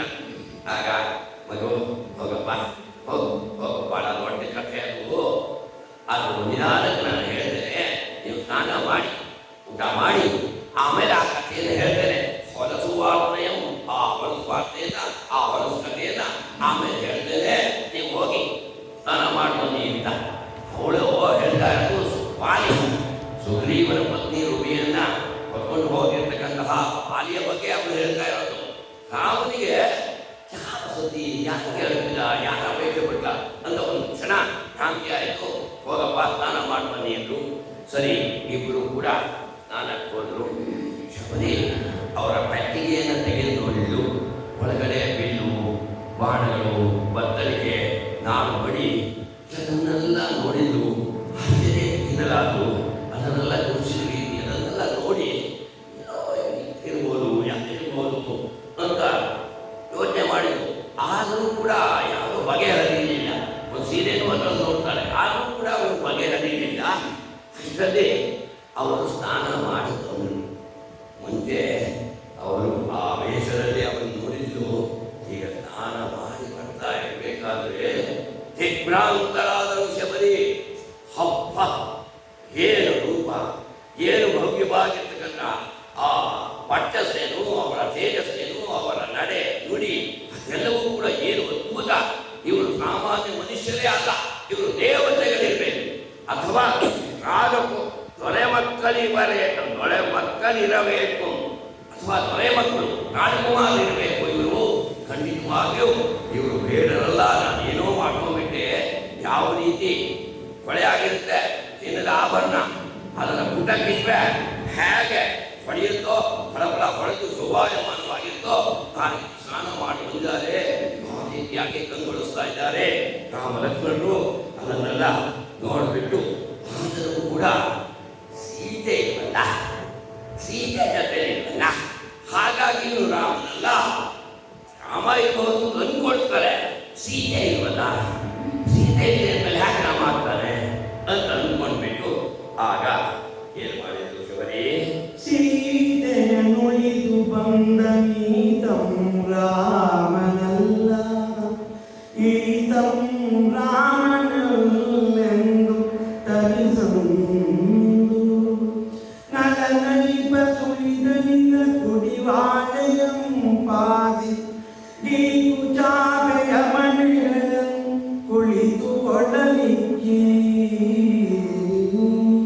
ಪಸೊದ್ದೊನ್ನೆಗಳಲ್ಲಿ ತಿಳಿನೀರ್ಗಳು ಸರಿಯಡೆಗೆ ಹೊಂಬಾಳೆಗಳಲ್ಲಿ ಕೆರೆವಾಗಡಂ ಜೇತುಪ್ಪಮಂ ತಂದಿಟ್ಟು ನೂಲೆಗೆಣಸಂ ಬಾಳೆಮಣ್ಗಳಂ ಕಂದಮೂಲಂಗಳಂ ಹಣ್ಣುಗಂ ಪಲ್ಗಳಂ ಸೌದೆ ಪಚ್ಚಡಿಗಳಂ ಮಣಿಯೆಂಬೆಯಂ ಮತ್ತೆ ಹಚ್ಚನಕ್ಕಿಯ ಬೆಚ್ಚನನ್ನಮಂ ಮೊಸರುಮಂ ಬೆಲ್ಲಮಂ ಬೆಣ್ಣೆಯಂ ಬಡಿಸಿ ಸವಿ ನುಡಿ ನುಡಿಸಿ ಮುಗುಳು ನಗುದಿ ಎಂದಲಿಂದು. ರಾಮನಲ್ಲ ಅಂತ ತಿಳ್ಕೊಂಡು ಆಮೇಲೆ ಮನೆ ಬಹಳ ಹಸಿರು ಬಂದಿದ್ದೀರಿ ಅಂತ ಹೇಳಿಬಿಟ್ಟು ಅವರಿಗೆ ಒಂದು ಮನೆ ಕೊಡ್ತೀನಿ. ಎಂತ ಮನೆ ಅಂದ್ರೆ ಕೀಕು ಚಾಪೆಯ ಮನೆ ಅಂತ. ಈ ಹೊಳೆಯಲ್ಲಿ ಕೊಟ್ಟ ಚಾಪೆ ಇದೆಯಲ್ಲ, ದಪ್ಪ ಹುಲ್ಲಿನಿಂದ ಮಾಡಿರ್ತಕ್ಕಂತಹ ಚಾಪೆ, ಅದನ್ನೇ ಸಣ್ಣ ಮನೆ ತರ ಚಾಪೆ, ಉದ್ದಕ್ಕೆ ಹಾಕಿರೋದು ಹಾಲಿಗೆ ಬರ್ತಕ್ಕಂತಹ ಚಾಪೆ, ಅಲ್ಲಿ ಇಟ್ಕೊಂಡಿರೋದೇ ಅವಳೇ ಇಟ್ಟಿರ್ತಕ್ಕಂತಹ ಚಾಪೆ. ಅಂತಹ ಒಂದು ಆ ಚಾಪೆಯ ಮನೆಯನ್ನ ಇಬ್ಬರಿಗೂ ಕೊಟ್ಟು ಆಮೇಲೆ ಕುಡಿಬಾಳೆ ಎಲೆ ನಳನಳಿಪ ಅಂತ ಹೇಳ್ತಾ ಇದ್ದಾನೆ ಕವಿ. ನಮ್ಮಲ್ಲಿ ಶ್ರಾದ್ದ ಕಾಲದಲ್ಲಿ ವಾಟೋದು ಅಂತೀವಿ, ಬಾಡಿಸೋದು. ಬಾಳೆ ಎಲೆಯನ್ನ ಸ್ಟವ್ ಮೇಲೆ ಇಟ್ಬಿಟ್ಟು ಬಾಡಿಸ್ತಾರೆ ಅದನ್ನ. ಅದು ಎಲ್ಲ ಆದರೆ ಮಲೆನಾಡಿನಲ್ಲಿ ಎಲ್ಲ ಕಾಲದಲ್ಲೂ ಪ್ರತಿ ದಿವಸನೂ ಬಾಡಿಸ್ತಾರೆ ಅದನ್ನು. ಹಾಗೆ ಬಾಡಿಸಿರ್ತಾರೆ. ಹಾಗಾಗಿ ಅಲ್ಲಿ ಪ್ರಬಲ ಹೊಡಿತಾ ಇದೆ. ಆ ಕುಡಿ ಬಾಳೆ ಎಲೆ, ವಿಸ್ತಾರವಾಗಿರ್ತಕ್ಕಂತಹ ಬಾಳೆ ಎಲೆ, ಅದನ್ನು ಹಾಕಿದ್ದಾಳೆ. ಆಮೇಲೆ ಕುಳಿತುಕೊಳ್ಳಕ್ಕೆ ಹೇಳಿದ್ದಾಳೆ. ಆಮೇಲೆ ಆ ಎಲೆಯ ದೊನ್ನೆ, ಎಲೆಯಲ್ಲಿ ಮಾಡಿರ್ತಕ್ಕಂತಹ ಆ ದೊನ್ನೆಯನ್ನ ಬಾಳೆಯಲ್ಲಿ ಮಾಡಿರ್ತಕ್ಕಂತಹ ದೊನ್ನೆಯಲ್ಲಿ ತಿಳಿ ನೀರನ್ನು ಕೊಟ್ಟಿದ್ದಾಳೆ. ಆಮೇಲೆ ಅಡಿಕೆಯ ಹೊಂಬಾಳೆ ನೋಡಿ, ಎಲ್ಲ ಮಲೆನಾಡಿನ ಚಿತ್ರಣವನ್ನ ಎಷ್ಟು ಸೊಗಸಾಗಿ ಕುವೆಂಪು ಕೊಡ್ತಾ ಇದ್ದಾರೆ. ಮೂಲದಲ್ಲಿ ಅವರು ರಾಮ ಕೊಡ್ತಾನೆ, ರಾಮನಿಗೆ ಹಣ್ಣನ್ನು ಕೊಟ್ಟ ಅಷ್ಟೇ, ಅದು ವಿಸ್ತಾರವಾಗಿ ಏನೂ ಇಲ್ಲ. ಹಣ್ಣನ್ನು ಕೊಡ್ತಾಳೆ, ರಾಮ ಬಂದ, ನಾನು ನೋಡ್ದ, ನನ್ನ ಜೀವನ ಸಾರ್ಥಕ ಆಯಿತು, ರಾಮ ನಿನ್ನನ್ನು ನೋಡಿದೆ ನಾನು ಸಾರ್ಥಕವಾಯಿತು ಹಾಗೆ ಅಂತ ಹೇಳಿಬಿಟ್ಟು ಅವಳು ಅಷ್ಟೇ ಹೇಳಿಬಿಟ್ಟಾಳೆ. ಅದ್ಯಮೇ ಸಫಲಂ ಜನ್ಮ ಸ್ವರ್ಗಸ್ಥೈವ ಭವಿಷ್ಯತಿ, ಇವತ್ತು ನನ್ನ ಜನ್ಮ ಸಾರ್ಥಕವಾಯಿತು ಅಂತ ಹೇಳಿಬಿಟ್ಟು ಅಗ್ನಿ ಪ್ರವೇಶ ಮಾಡಿಬಿಟ್ಟು ಹೋಗ್ಬಿಡ್ತಾಳೆ ಶಬರಿ. ಅಲ್ಲಿ ಜೊತೆಗೆ ಜನಜನಿತವಾಗಿ ಬಂದ್ಬಿಟ್ಟಿದೆ.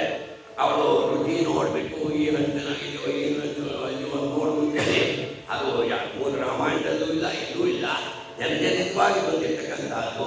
ಇಲ್ಲಿ ಆ ಮಲೆನಾಡಿನಲ್ಲಿ ಹೇಗೆ ಅಡುಗೆ ಮಾಡ್ತಾರೆ, ಅದನ್ನು ಹೇಗೆ ಬಳಸ್ತಾರೆ, ಏನೇ ಬಳಸ್ತಾರೆ, ಅದರ ಎಲ್ಲ ವಿವರಣವನ್ನು ಕೂಡ ಬಹಳ ಸೊಗಸಾಗಿ ಕುವೆಂಪು ಅವರು ಕೊಟ್ಟಿದ್ದಾರೆ. ವಿಸ್ತಾರವಾಗಿರ್ತಕ್ಕಂತಹ ಬಾಳೆ ಎಲೆ ಜೊತೆಗೆ ಅದರಲ್ಲಿ ದೊನ್ನೆಯಲ್ಲಿ ನೀರನ್ನು ಕೊಟ್ಟಿದ್ದಾರೆ, ಹೊಂಬಾಳೆಯಲ್ಲಿ ಕೆನೆ ಹಾಲು ಜೇನುತುಪ್ಪವನ್ನು ಇಟ್ಟು ಕೊಟ್ಟಿದ್ದಾರೆ. ಆಮೇಲೆ ನೂಲಿಗೆಯನ್ನು ಸೂತ, ಮರಗೆಣಸು ಸೂತ, ಈ ತರಕಾರಿ ಪಲ್ಯಕ್ಕೋಸ್ಕರ ಮರಗೆಣಸು, ಬಾಳೆಕಾಯಿ ಇಟ್ಟು ಮತ್ತು ಕಂದಮೂಲ ಫಲ ಅವುಗಳಿಂದ ಮಾಡಿರ್ತಕ್ಕಂತಹ ಪಲ್ಯಗಳನ್ನೆಲ್ಲ ಬಳಸಿದ್ದಾರೆ. ಹಣ್ಣು ಹಂಪಲುಗಳು, ಎಲ್ಲ ಹಣ್ಣುಗಳು, ರಸಬಾಳೆ ಹಣ್ಣು ಜೊತೆಗೆ ಬಾದಾಮಿ ಹಣ್ಣು, ಮಾವಿನ ಹಣ್ಣಲ್ಲೇ ಬೇರೆ ಬೇರೆ ಅದನ್ನೆಲ್ಲ ಹಚ್ಚಿ ಹಾಕಿದ್ದಾಳೆ. ದಾಳಿಂಬೆ, ದ್ರಾಕ್ಷಿ ಮುಂತಾದ ಎಲ್ಲ ಹಣ್ಣುಗಳನ್ನು ಕೂಡ ಹಾಕಿದ್ದಾಳೆ. ಸೌತೆ ಪಚ್ಚಡಿ ಅಂತ ಹೇಳ್ತಾರೆ, ಸೌತೆಕಾಯಿನ ಆ ಕೋಸಂಬರಿ ಮತ್ತು ಕೂಡ ಒಳ್ಳೆ ಸುವಾಸನೆ ಅಕ್ಕಿಯ ಬೆಚ್ಚನ ಅನ್ನವನ್ನು, ಸುವಾಸನೆ ಅಕ್ಕಿಯ ಬಿಸಿಯಾಗಿರ್ತಕ್ಕಂತಹ ಅನ್ನವನ್ನು ಬಡಿಸಿದ್ದಾಳೆ. ಪಕ್ಕದಲ್ಲಿ ದೊನ್ನೆ ಒಳಗೆ ಮೊಸರು, ಬೆಲ್ಲ, ಬೆಣ್ಣೆ ಇದನ್ನೆಲ್ಲ ಬಡಿಸ್ಬಿಟ್ಟು ಆಮೇಲೆ ಹೇಳ್ತಾ ಇದ್ದಾರೆ, ಬಡವರ ಮನೆ ಅಡುಗೆಯಮ್ಮ ನೋಡಿದ್ರೆ ಎಲ್ಲವನ್ನೂ ಬಡಿಸಿದ್ದಾರೆ ಅವರು. ಎಲ್ಲವನ್ನು ಬಡಿಸ್ಬಿಟ್ಟು ಬಡವರ ಮನೆ ಅಡುಗೆಯಪ್ಪ, ಬಹಳ ಆಯಾಸ ಪಟ್ಟು ಬಂದಿದ್ದೀರಿ, ನಿಧಾನವಾಗಿ ನೀವು ಊಟ ಮಾಡಿ ಹಾಗೇ ಅಂತೇಳಿ ಸವಿ ನುಡಿದ್ಬಿಟ್ಟು ಮತ್ತೆ ಅವರೆಲ್ಲ ಕೂತ್ಕೊಂಡ ಮೇಲೆ ಮತ್ತೆ ನೋಡಿ, ಭಗವಂತನ ನೀನೆ ನಾನು ಯಾರಿಗೋಸ್ಕರ ಮಾಡಿದ್ದು, ಇನ್ಯಾರಿಗೂ ತಲುಪು. ಅರಸಂ ಪರಮಾರ್ಗೋ ಅರಸಂ ಪರಮಾರ್ಗೋ ನಿಮ್ಮ ಸೈರಿದಂ ಅವನಿಗಾಂಬಡಿಸಲೇ ನಡವೇ ತಣಿಯುಂಡು ತಣಿಯಿರೈ ಮಗುಗಳಿರ ಬಂದತಿಥಿ ಯಾರಾದರೇನಂತೆ.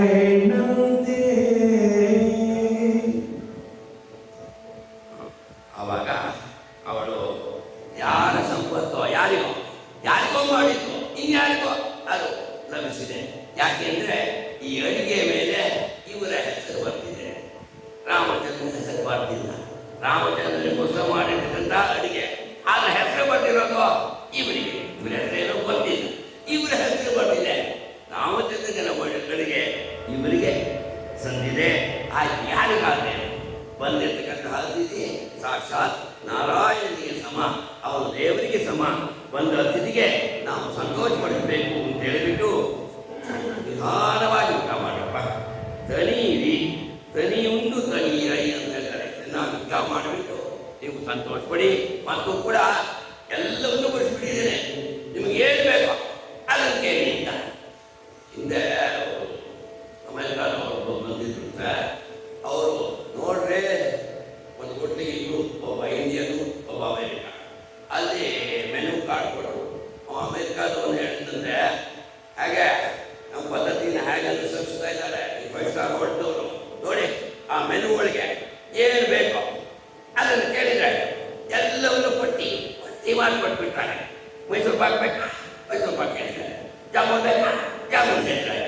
ಏನು ಬೇಕು ಅದನ್ನು ಕೇಳಿದ್ರಾಯ್ತು ಅಂತಂದ್ರೆ, ಆಗ ಇಂಡಿಯಾದವ್ರು ಹೇಳಿದಂತೆ, ನೋಡ್ರಿ ನಮ್ಮಲ್ಲಿ ಹೇಗೆ ಮಾಡ್ತಾರೆ ಗೊತ್ತೇನೋ, ಅಡುಗೆ ಬಾಳೆ ಎಲೆ ಹಾಕ್ತಾರೆ, ತಟ್ಟೆ ಅಥವಾ ತಟ್ಟೆಯಲ್ಲಿ ಹಾಕ್ತಾರೆ. ತಟ್ಟೆಯಲ್ಲಿ ಎಲ್ಲವನ್ನು ಸ್ಯಾಂಪಲ್ಗೆ ಸ್ವಲ್ಪ ಏನು ಅಡುಗೆ ಮಾಡಿರ್ತಾರೋ ಎಲ್ಲವನ್ನು ಅದರವೆಲ್ಲ ಹಾಕಿರ್ತಾರೆ. ನಿಮ್ದ್ರಲ್ಲಿ ರುಚಿ ಗೊತ್ತಾಗಲ್ಲ. ನಿಮ್ದ್ರಲ್ಲಿ ಮೈಸೂರು ಪಾಕ್ ಬೇಕೋ, ಅದು ಹೇಗೆ ರುಚಿ ಇದೆಯೋ, ಖಾರ ಇನ್ನೊಂದು ಖಾರದ್ದು ಇನ್ನೊಂದು ಹಾಕಿದ್ರೆ ಅದು ಎಷ್ಟು ಖಾರ ರುಚಿ ನೋಡಿದ್ರಾಯ್ತು, ರುಚಿನೂ ಕೂಡ ಗೊತ್ತಾಗುತ್ತೆ ಅಂತ ಹೇಳಿದಂತೆ ಪದ್ಧತಿಗೆ. ಆ ರೀತಿಯಾಗಿ ಅದನ್ನು ಹೇಳಿಬಿಟ್ಟು ನೋಡಿಬಿಟ್ಟು ಯಾವುದು ರುಚಿಯೋ ಯಾವುದು ಇಷ್ಟವೋ ಅದನ್ನು ಕೇಳಿ ಮತ್ತೆ ಮತ್ತೆ ಬಳಸ್ಕೊಳ್ಳಿ ಅಂತೇಳಿ ಅವಳು ಉದ್ಧಾರ ಮಾಡಿದ್ದಾಳೆ. ಅಂತ ರಾಮಚಂದ್ರ ಕೇಳ್ತಾ ಇದ್ದಾರೆ, ಅಜ್ಜಿ ಯಾರ ಸಂಪತ್ತು, ಯಾರಿಗೋಸ್ಕರ ಮಾಡಿರ್ತಕ್ಕಂತಹ ಅಡುಗೆ ಇದು? ಆರ ಸಂಪದ ಮಾರ್ಗೆ ಹೇಳಜ್ಜಿ, ಆರ ಸಂಪದ ಮಾರ್ಗೆ ನಾವನ್ನು ತಿಪ್ಪಲಿ ಸೈ ಆರ್ಯ ಮೀಸಲಾಗಿತ್ತು. ಆರ್ಯ ಸಂಪದ ಆರ್ಯ ಮೀಸಲಾಗಿತ್ತು. ಪುಣ್ಯವಂತನಿವರಂ ನಿನ್ನರಗೆಯ ಅತಿಥಿ. ದಶರಥ ಕುಮಾರನೈ ರಾಮ ಲಕ್ಷ್ಮಣರೊಬ್ಬರೊಬ್ಬರಂ ದೃಷ್ಟಿಸುತ್ತೆ ಮುದುಕಿಯಂ ನೋಡುತ್ತಿರೆ. ಲಕ್ಷ್ಮಣಾಗ್ರಜನವಂ ನೆಲವೆಣ್ಮಗಳಿಗಿನಿಯಲೈ. ಲಕ್ಷ್ಮಣಾಗ್ರಜಂ ರಾಮನವರು. ಹಾಗೆ ರಾಮಚಂದ್ರ ಕೇಳ್ತಾ ಇದ್ದಾನೆ, ಯಾರಿಗಮ್ಮ ಮಾಡಿರ್ತಕ್ಕಂಥದ್ದು ಈ ಸಂಪತ್ತು? ಈ ಸಂಪತ್ತು ಬೇರೆ ಯಾರಿಗೋ ಸಂದಿದೆ ಅಂತ ಹೇಳ್ತಾ ಇದೆಯಲ್ಲ, ಯಾರಿಗೋಸ್ಕರ ಈ ಎಲ್ಲ ಪರಿಕರಗಳನ್ನೆಲ್ಲ ಅಡಿಗೆಯನ್ನೆಲ್ಲ ಮಾಡಿಬಿಟ್ಟು ನೀನು ಕಾಯ್ತಾ ಇದ್ದೆ? ಆ ಪುಣ್ಯವಂತ ಯಾರು ಅಂತ ಹೇಳ್ತಾ ಇದ್ದಾನೆ. ಆ ಸಾಮಾನ್ಯ ಪುಣ್ಯವಂತನಲ್ಲ, ನಿನ್ನ ಸ್ಥಿತಿ ಆಗತಕ್ಕಂತಹ ಆ ಪುಣ್ಯವಂತ ಅವನು ಯಾರಮ್ಮ? ಅವನ ಹೆಸರೇನಮ್ಮ? ಯಾರವರುವಂತಹ ಪುಣ್ಯವಂತ? ನಿನ್ನ ಆರೈಕೆಯನ್ನ, ನಿನ್ನ ಪ್ರೀತಿಯನ್ನ, ನಿನ್ನ ಅರಕೆಯನ್ನ, ನಿನ್ನ ವಿಶ್ವಾಸವನ್ನ ಗಳಿಸಿರ್ತಕ್ಕಂತಹ ಅತಿಥಿ ಅವನು ಯಾರಮ್ಮ? ಅವನು ಯಾರಮ್ಮ? ಹಾಗೆ ಅಂತಂದಾಗ ಅವಳು ಹೇಳ್ತಾರೆ, ದಶರಥ ಕುಮಾರನೈ, ದಶರಥ ಮಹಾರಾಜನ ಮಗ ಶ್ರೀರಾಮಚಂದ್ರ ಅಂತ ಹೇಳಿಬಿಟ್ಟು ಹೇಳೋಣ. ರಾಮ ಲಕ್ಷ್ಮಣರು ಒಬ್ಬೊಬ್ಬರಿಗೊಬ್ಬರು ನೋಡ್ಕೊಂಡು ರಾಮಚಂದ್ರನೇ ಮತ್ತೆ ಹೇಳ್ತಾ ಇದ್ದಾರೆ, ಯಾರು ಗೊತ್ತೇನೆ ಅವನು? ಲಕ್ಷ್ಮಣಾಗ್ರಜನವಂ, ಲಕ್ಷ್ಮಣನ ಅಣ್ಣ ಅವನು. ಮತ್ತು ಕೂಡ ನೆಲ ಹೆಣ್ಣು, ಆ ಆಕೆ ಭೂಮಿ ಸುದ್ದಿಯಾಗಿರ್ತಕ್ಕಂತಹ ಸೀತೆಯ ಗಂಡ ಐನಿಯನ್, ಸೀತೆಯ ಗಂಡನಾಗಿರ್ತಕ್ಕಂಥವನು, ಸೀತಾಪತಿ ಅವನು, ಶ್ರೀರಾಮಚಂದ್ರಪ್ಪ ಅವನು. ಹಾಗೆ ಹೇಳಿದ್ದು ಸೀತಾಪತಿ ಮತ್ತು ಸಂತೋಷದಿಂದ ಇದ್ದು ರಾಮಚಂದ್ರ ಅವನು ಅಂತ ಹೇಳಿದ್ದು. ಜೊತೆಗೆ ಆವರಿಸ್ಕೊಂಡ್ಬಂದ್ಬಿಟ್ಟು ದುಃಖ, ಆ ಸಂಕಟ. ರಾಮಚಂದ್ರ ಇನ್ನೂ ಬರಲಿಲ್ಲಲ್ಲ, ರಾಮನಿಗೋಸ್ಕರ ಒಂದು ದಿವಸವೇ, 2 ದಿವಸವೇ, 1 ವರ್ಷವೇ, 2 ವರ್ಷವೇ, 10 ವರ್ಷದಿಂದ ಕಾಯ್ತಾ ಇದ್ದೀನಿ ಅಂತೇಳಿ ಸಂಕಟ ಬಂದುಬಿಟ್ಟು ಒಳಗೋಗಂತ ಹತ್ತು ಬಿಟ್ಟು ಶಬರಿ ಹತ್ತು ಬಿಟ್ಟು ಮತ್ತೆ ಹೇಳ್ತಾ ಇದ್ದಾರೆ ಮಕ್ಕಳಿಗ, ಕಾಯುತ್ತಿಗೆ ನೀರೈದು ವತ್ಸರಗಳಿ ಕಂದನಿರಾಗ ರಾಮ ಲಕ್ಷ್ಮಣ ಸೀತೆಯರಿಗಾಗಿ ಕಾಯುತ್ತಿಗೆನು ಈ 5 ವತ್ಸರಗಳಿ ನಿತ್ಯಂ ನಿಮಗಿಕ್ಕಿದು ನಿಸನೆ ಅಣಿಮಾಡಿ ಕಾಯುತ್ತಿಗೆನು ಗುರುವಾಣಿಯು ಕುಸಿಯಪ್ಪುದೇ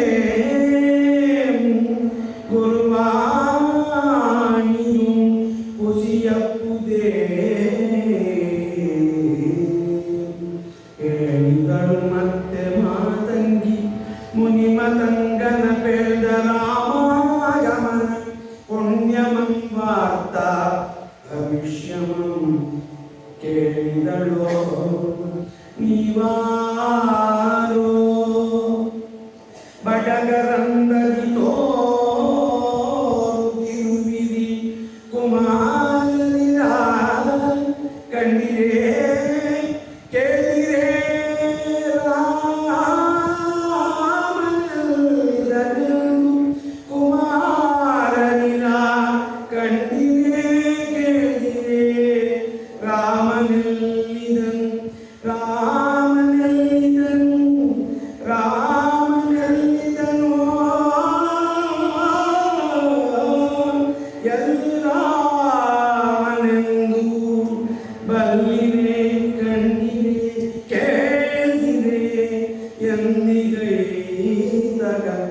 ಎಂದಿಗೈತಗನೆಂದು ಬಲ್ಲಿರೆ ಬಾಳ ಭಜನಂ ಮುಗಿಸಿ ಹೋಗ ಮುನ್ನಂ ಬಾಳ ಪಯಣಮಂ ಮುಗಿಸಿ ಹೋಗ ಮುನ್ನಂ ಅದೊಮ್ಮೆಯಾದೊಡಂ ರಾಮನ ದೊರೆಕೊಳ್ಳದಿಗುದೆ ಸಿರಿಮೊಗದ ಸಂದರ್ಶನಂ ರಾಮನ ಸಂದರ್ಶನಂ ಆ ರಾಮನ ಸಿರಿಮೊಗದ ಸಂದರ್ಶನಂ ದೊರೆಕೊಳ್ಳದಿಗುದೆ ಶಾಂತಿ ನಿಧಿಯಾತನಂ ಕಾಣುವುದೇ ಪರಮ ಶಾಂತಿ. ಹೇಳ್ತಾ ಇದ್ದಾಳೆ ಶಬರಿ, ದುಃಖದಿಂದ ಹೇಳ್ತಾ ಇದ್ದಾಳೆ, ಮಕ್ಕಳಿಗ 1 ವರ್ಷ ಅಲ್ಲ 2 ವರ್ಷ ಅಲ್ಲಪ್ಪ, 10 ವರ್ಷದಿಂದಲೂ ಕೂಡ ಪ್ರತಿ ದಿವಸವೂ ಕೂಡ ಅವನಿಗೋಸ್ಕರ ಕಾಯ್ತಾ ಇದ್ದೇನೆ.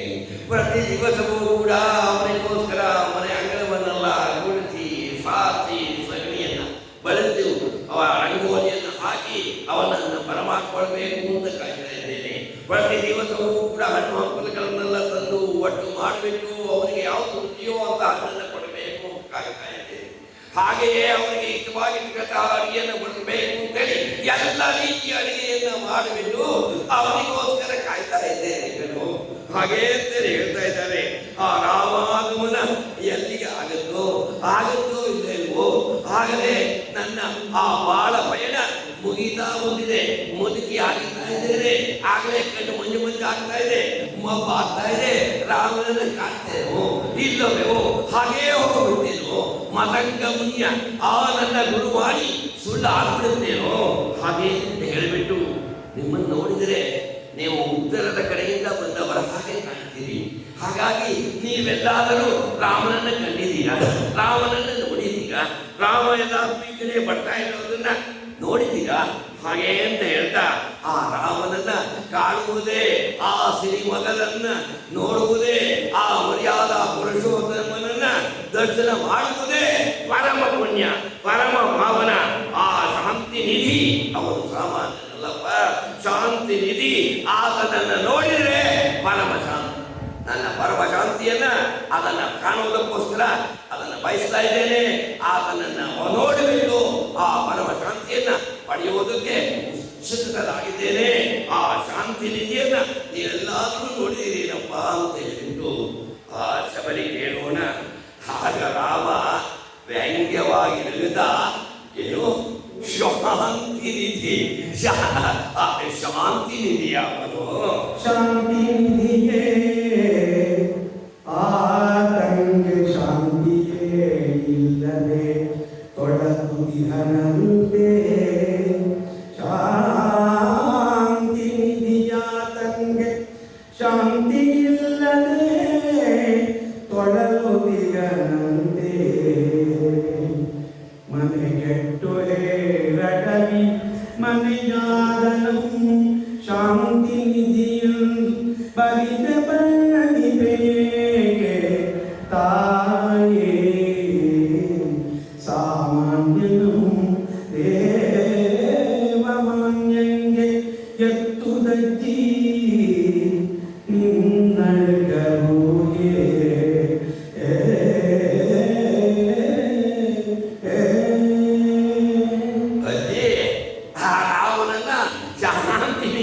ಶಾಂತಿ ನಿಧಿ ಅಂತ ಹೇಳ್ತಾ ಇದ್ದೇಳಮ್ಮ. ಅವನು ಶಾಂತಿ ಇಲ್ಲ, ನೆಮ್ಮದಿ ಇಲ್ಲ, ಎಲ್ಲವನ್ನು ಕಳ್ಕೊಂಡು ಕಾಡಿನಲ್ಲಿ ಮನೆಗೆಟ್ಟು ನೆನೆಗೆಟ್ಟು ಅವನು ಕಾಡನ್ನೇ ಮನೆ ಮಾಡ್ಕೊಂಡ, ಕಾಡನ್ನೇ ಮನೆ ಮಾಡ್ಕೊಂಡು ಕಾಡಿನಲ್ಲಿ ಅಲ್ಲಾಡ್ತಾ ಇದ್ದಾನೆ. ಅವನನ್ನ ಶಾಂತಿ ನಿಧಿ, ಶಾಂತಿ ಒಂದಿಲ್ಲ ಅವನಲ್ಲಿ, ಶಾಂತಿ ಒಂದಿಲ್ಲ ಅಷ್ಟೇ. ನಿಧಿ ಇರ್ಬೋದು, ಆದ್ರೆ ಶಾಂತಿ ಇಲ್ಲದೆ ಇರ್ತಕ್ಕಂತಹ ನಿಧಿ ಇರ್ಬೋದು, ಅದು ಕೂಡ ಇಲ್ಲ. ಮನೆಗೆಟ್ಟು ನೆನೆಗೆಟ್ಟು ಕಾಡಿನಲ್ಲಿ ಅಡ್ಡಾಡ್ತಾ ಇದ್ದಾನೆ. ಅಂಥ ಒಬ್ಬ ಸಾಮಾನ್ಯನನ್ನ ಒಳ್ಳೆ ದೇವತಾ ಪುರುಷ, ಮಹಾತ್ಮ, ಪುರುಷೋತ್ತಮ ಅನ್ನೋ ಹಾಗೆ ಬಡಿಸ್ತಾ ಇದೆಯಲ್ಲಮ್ಮ. ಅದಕ್ಕೆ ಕಾರಣ ಏನು ಗೊತ್ತೇನೋ? ನಿನಗೆ ರಾಮಚಂದ್ರನ ಮೇಲಿರ್ತಕ್ಕಂತಹ ಪ್ರೀತಿ, ಆ ವಾತ್ಸಲ್ಯ, ಆ ಪ್ರೇಮ, ಅದು ಕಾರಣ. ರಾಮನ ಮೇಲೆ ಮಿತವಾಗಿ ಆಗಿರ್ತಕ್ಕಂತಹ ವಿಶ್ವಾಸ ಪ್ರೀತಿ ವಾತ್ಸಲ್ಯ ಇರೋದ್ರಿಂದ ರಾಮನನ್ನ ಶಾಂತಿ ನೀನು ಹೇಳ್ತಾ ಇದೀಯಾ ಬಂದಾಗ ಶಿವ ಶಿವ ತಪ್ಪು ತಪ್ಪು ಹೇಳ್ಬೇಡಪ್ಪ ತೆಗೆ ತೆಗೆ ಮಹಾತ್ಮನನ್ನ ದೂರಬೇಡ ತೆಗೆ ತೆಗೆ ಮಹಾತ್ಮರಂ ತೆಗಳದೆ ತೆಗಳದೆ ಮಹಾತ್ಮನಂ ತೆಗಳದೆ ಬಲ್ಲೆನಾಂ ರಾಮನಂ ಈ ನದಿಯೇ ಆತನಂ ನಾನರಿಯೇನೆ ನನ್ನ ನಾನರಿಯೆನೆಂದು ಆಡುತ್ತಿದೆ ಶಬರಜ್ಜಿ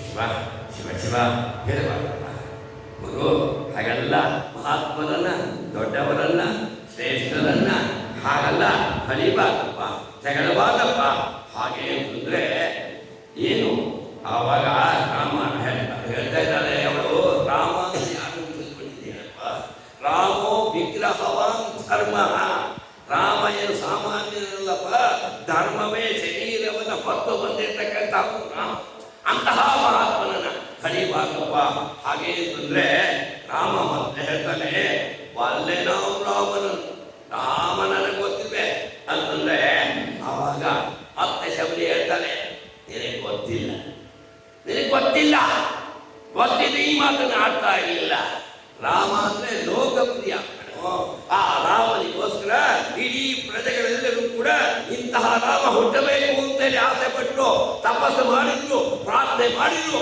ಅಂತಹ ರಾಮನ ಆಗಮನವನ್ನ ಜನನವನ್ನ ಇಡೀ ಲೋಕವೇ ಅಪೇಕ್ಷೆ ಪಟ್ಟಪ್ಪ ಅಂತಹವರು ರಾಮ ರಾಮ ಸ್ಮಿತ ಪೂರ್ವಭಾಸಿ ಯಾರ ಜೊತೆಗೂ ಕೂಡ ಜಗಳ ಮಾಡ್ತಕ್ಕಂಥವನಲ್ಲ ತಾನೇ ಮೊದಲು ಮಾತಾಡಿಸ್ತಾನೆ ತಾನೇ ನದ್ದು ಮಾತಾಡಿಸ್ತಾನೆ ಜೊತೆಗೆ ಶ್ರೀರಾಮಚಂದ್ರ ತ್ರಿಪೂರ್ಣಾಮಪಿ ವತ್ಸಲಃ ಹೇಳ್ತಾ ಇದ್ದಾರೆ ವಾಲ್ಮೀಕಿಗಳು ಇದನ್ನು ಎರಡು ಕಡೆ ಪ್ರಯೋಗ ಮಾಡ್ತಾರೆ ತ್ರಿಪೂರ್ಣಾಮಪಿ ವತ್ಸಲಃ ಶ್ರೀರಾಮಚಂದ್ರ ಶಕ್ತಿಗಳಿಗೂ ಕೂಡ ಪ್ರಿಯನಾಗಿರ್ತಕ್ಕಂಥವನು ಅಂತ ಇದನ್ನ ಒಂದು ಸಲ ಅಯೋಧ್ಯಾಕಾಂಡದಲ್ಲಿ ಲಕ್ಷ್ಮಣ ಹೇಳ್ತಾನೆ ಕೊನೆಯಲ್ಲಿ ಯುದ್ಧಕಾಂಡದಲ್ಲಿ ಗರುಡ ಹೇಳ್ತಾನೆ ಸ್ವಾರಸ್ಯ ಏನು ಅಂದ್ರೆ ಶತ್ರುಗಳಿಗೂ ಪ್ರಿಯ ಅಂತ ಹೇಳಿ ಯಾರು ಹೇಳೋರು ಅಂದ್ರೆ ಇಬ್ಬರು ಶತ್ರುಗಳು ಲಕ್ಷ್ಮಣ ಆದಿಶೇಷನ ಅವತಾರ ನಾಗ ಸರ್ಪ ಲಕ್ಷ್ಮಣ ನಾಗನ ಸ್ವರೂಪ ಹಾಗಾಗಿ ಆದಿಶೇಷನ ಅವತಾರ ಲಕ್ಷ್ಮಣ ಗರುಡನಿಗೂ ನಾಗಕ್ಕೂ ಯಾವತ್ತೂ ದ್ವೇಷ ತಾನೆ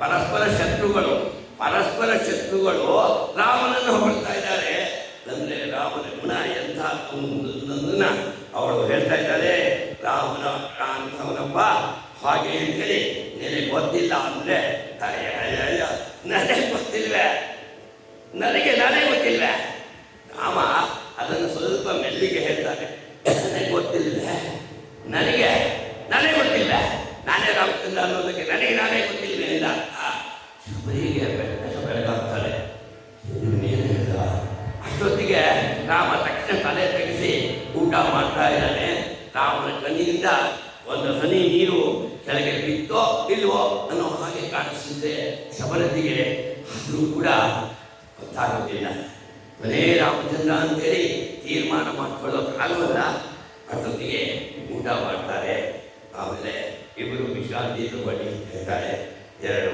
ಚಾಪೇನು ಹರಿಸಿದ್ದಾರೆ ಲಕ್ಷ್ಮಣ ಸ್ವಲ್ಪ ಹೊತ್ತು ಮನೆಗೆ ಹೊರಗಡೆ ಹೋಗ್ತಾನೆ ರಾಮಚಂದ್ರ ಮಲಗಿದ್ದಾನೆ ನಿದ್ದೆ ಬಂದಿದೆ ನಿದ್ದೆಯಲ್ಲಿ ರಾಮ ಕನವರಿಸ್ತಾ ಇದ್ದಾನೆ ಸೀತೆ ಬಾ ಇಲ್ಲಿ ಬಾ ಬಾ ಸೀತೆ ಬಾ ಪ್ರಿಯೆ ನನಗೆ ಜಾತೆ ಬಾ ಬಾ ಬಾ ಅಂಥೇಳಿ ಕನವರಿಸ್ತಾನೆ ಆಗ ಶಬರಿ ಅವರಿಗೆ ಸಾಯಂಕಾಲಕ್ಕೆ ಬೇಲದ ಹಣ್ಣನ್ನು ಪಾಕನ್ನು ಮಾಡ್ತಾರೆ ನಾವು ಕಾಶಿಗೆ ಹೋದಾಗ ಬಹಳ ಹಿಂದೆ ಕಾಶಿಗೆ ಹೋದಾಗ ಬೇಲದ ಹಣ್ಣಿನ ಪಾಕನ ಮುಂದೆ ಮಾಡಿಕೊಟ್ಟಿದ್ರು ಬೆಲ್ಲದ ಹಣ್ಣಿನ ಪಾಕದ ಶುಚಿ ಇರೋದನ್ನ ಆ ಬೆಲ್ಲದ ಹಣ್ಣು ಬೇಲದ ಹಣ್ಣಿನ ಪಾನಕವನ್ನ ಅವರಿಗೆ ಸಾಯಂಕಾಲ ಕೊಡಬೇಕು ಅಂತೇಳಿ ಅಡಿ ಮಾಡ್ತಾ ಇದ್ದಾರೆ ಶಬರಲ್ಲಿ ಅಷ್ಟೊತ್ತಿಗೆ ರಾಮಚಂದ್ರ ಸೀತೆ ಪ್ರಿಯೇ ಎಲ್ಲಿ ಹೋದೆ ಬಾ ಬಾ ನಾನು ಎಲ್ಲಿದ್ದೀನಿ ಬಾ ಬಾ ಅಂತೇಳಿ ಕನ್ವರ್ಸೋಣ ಅವಳು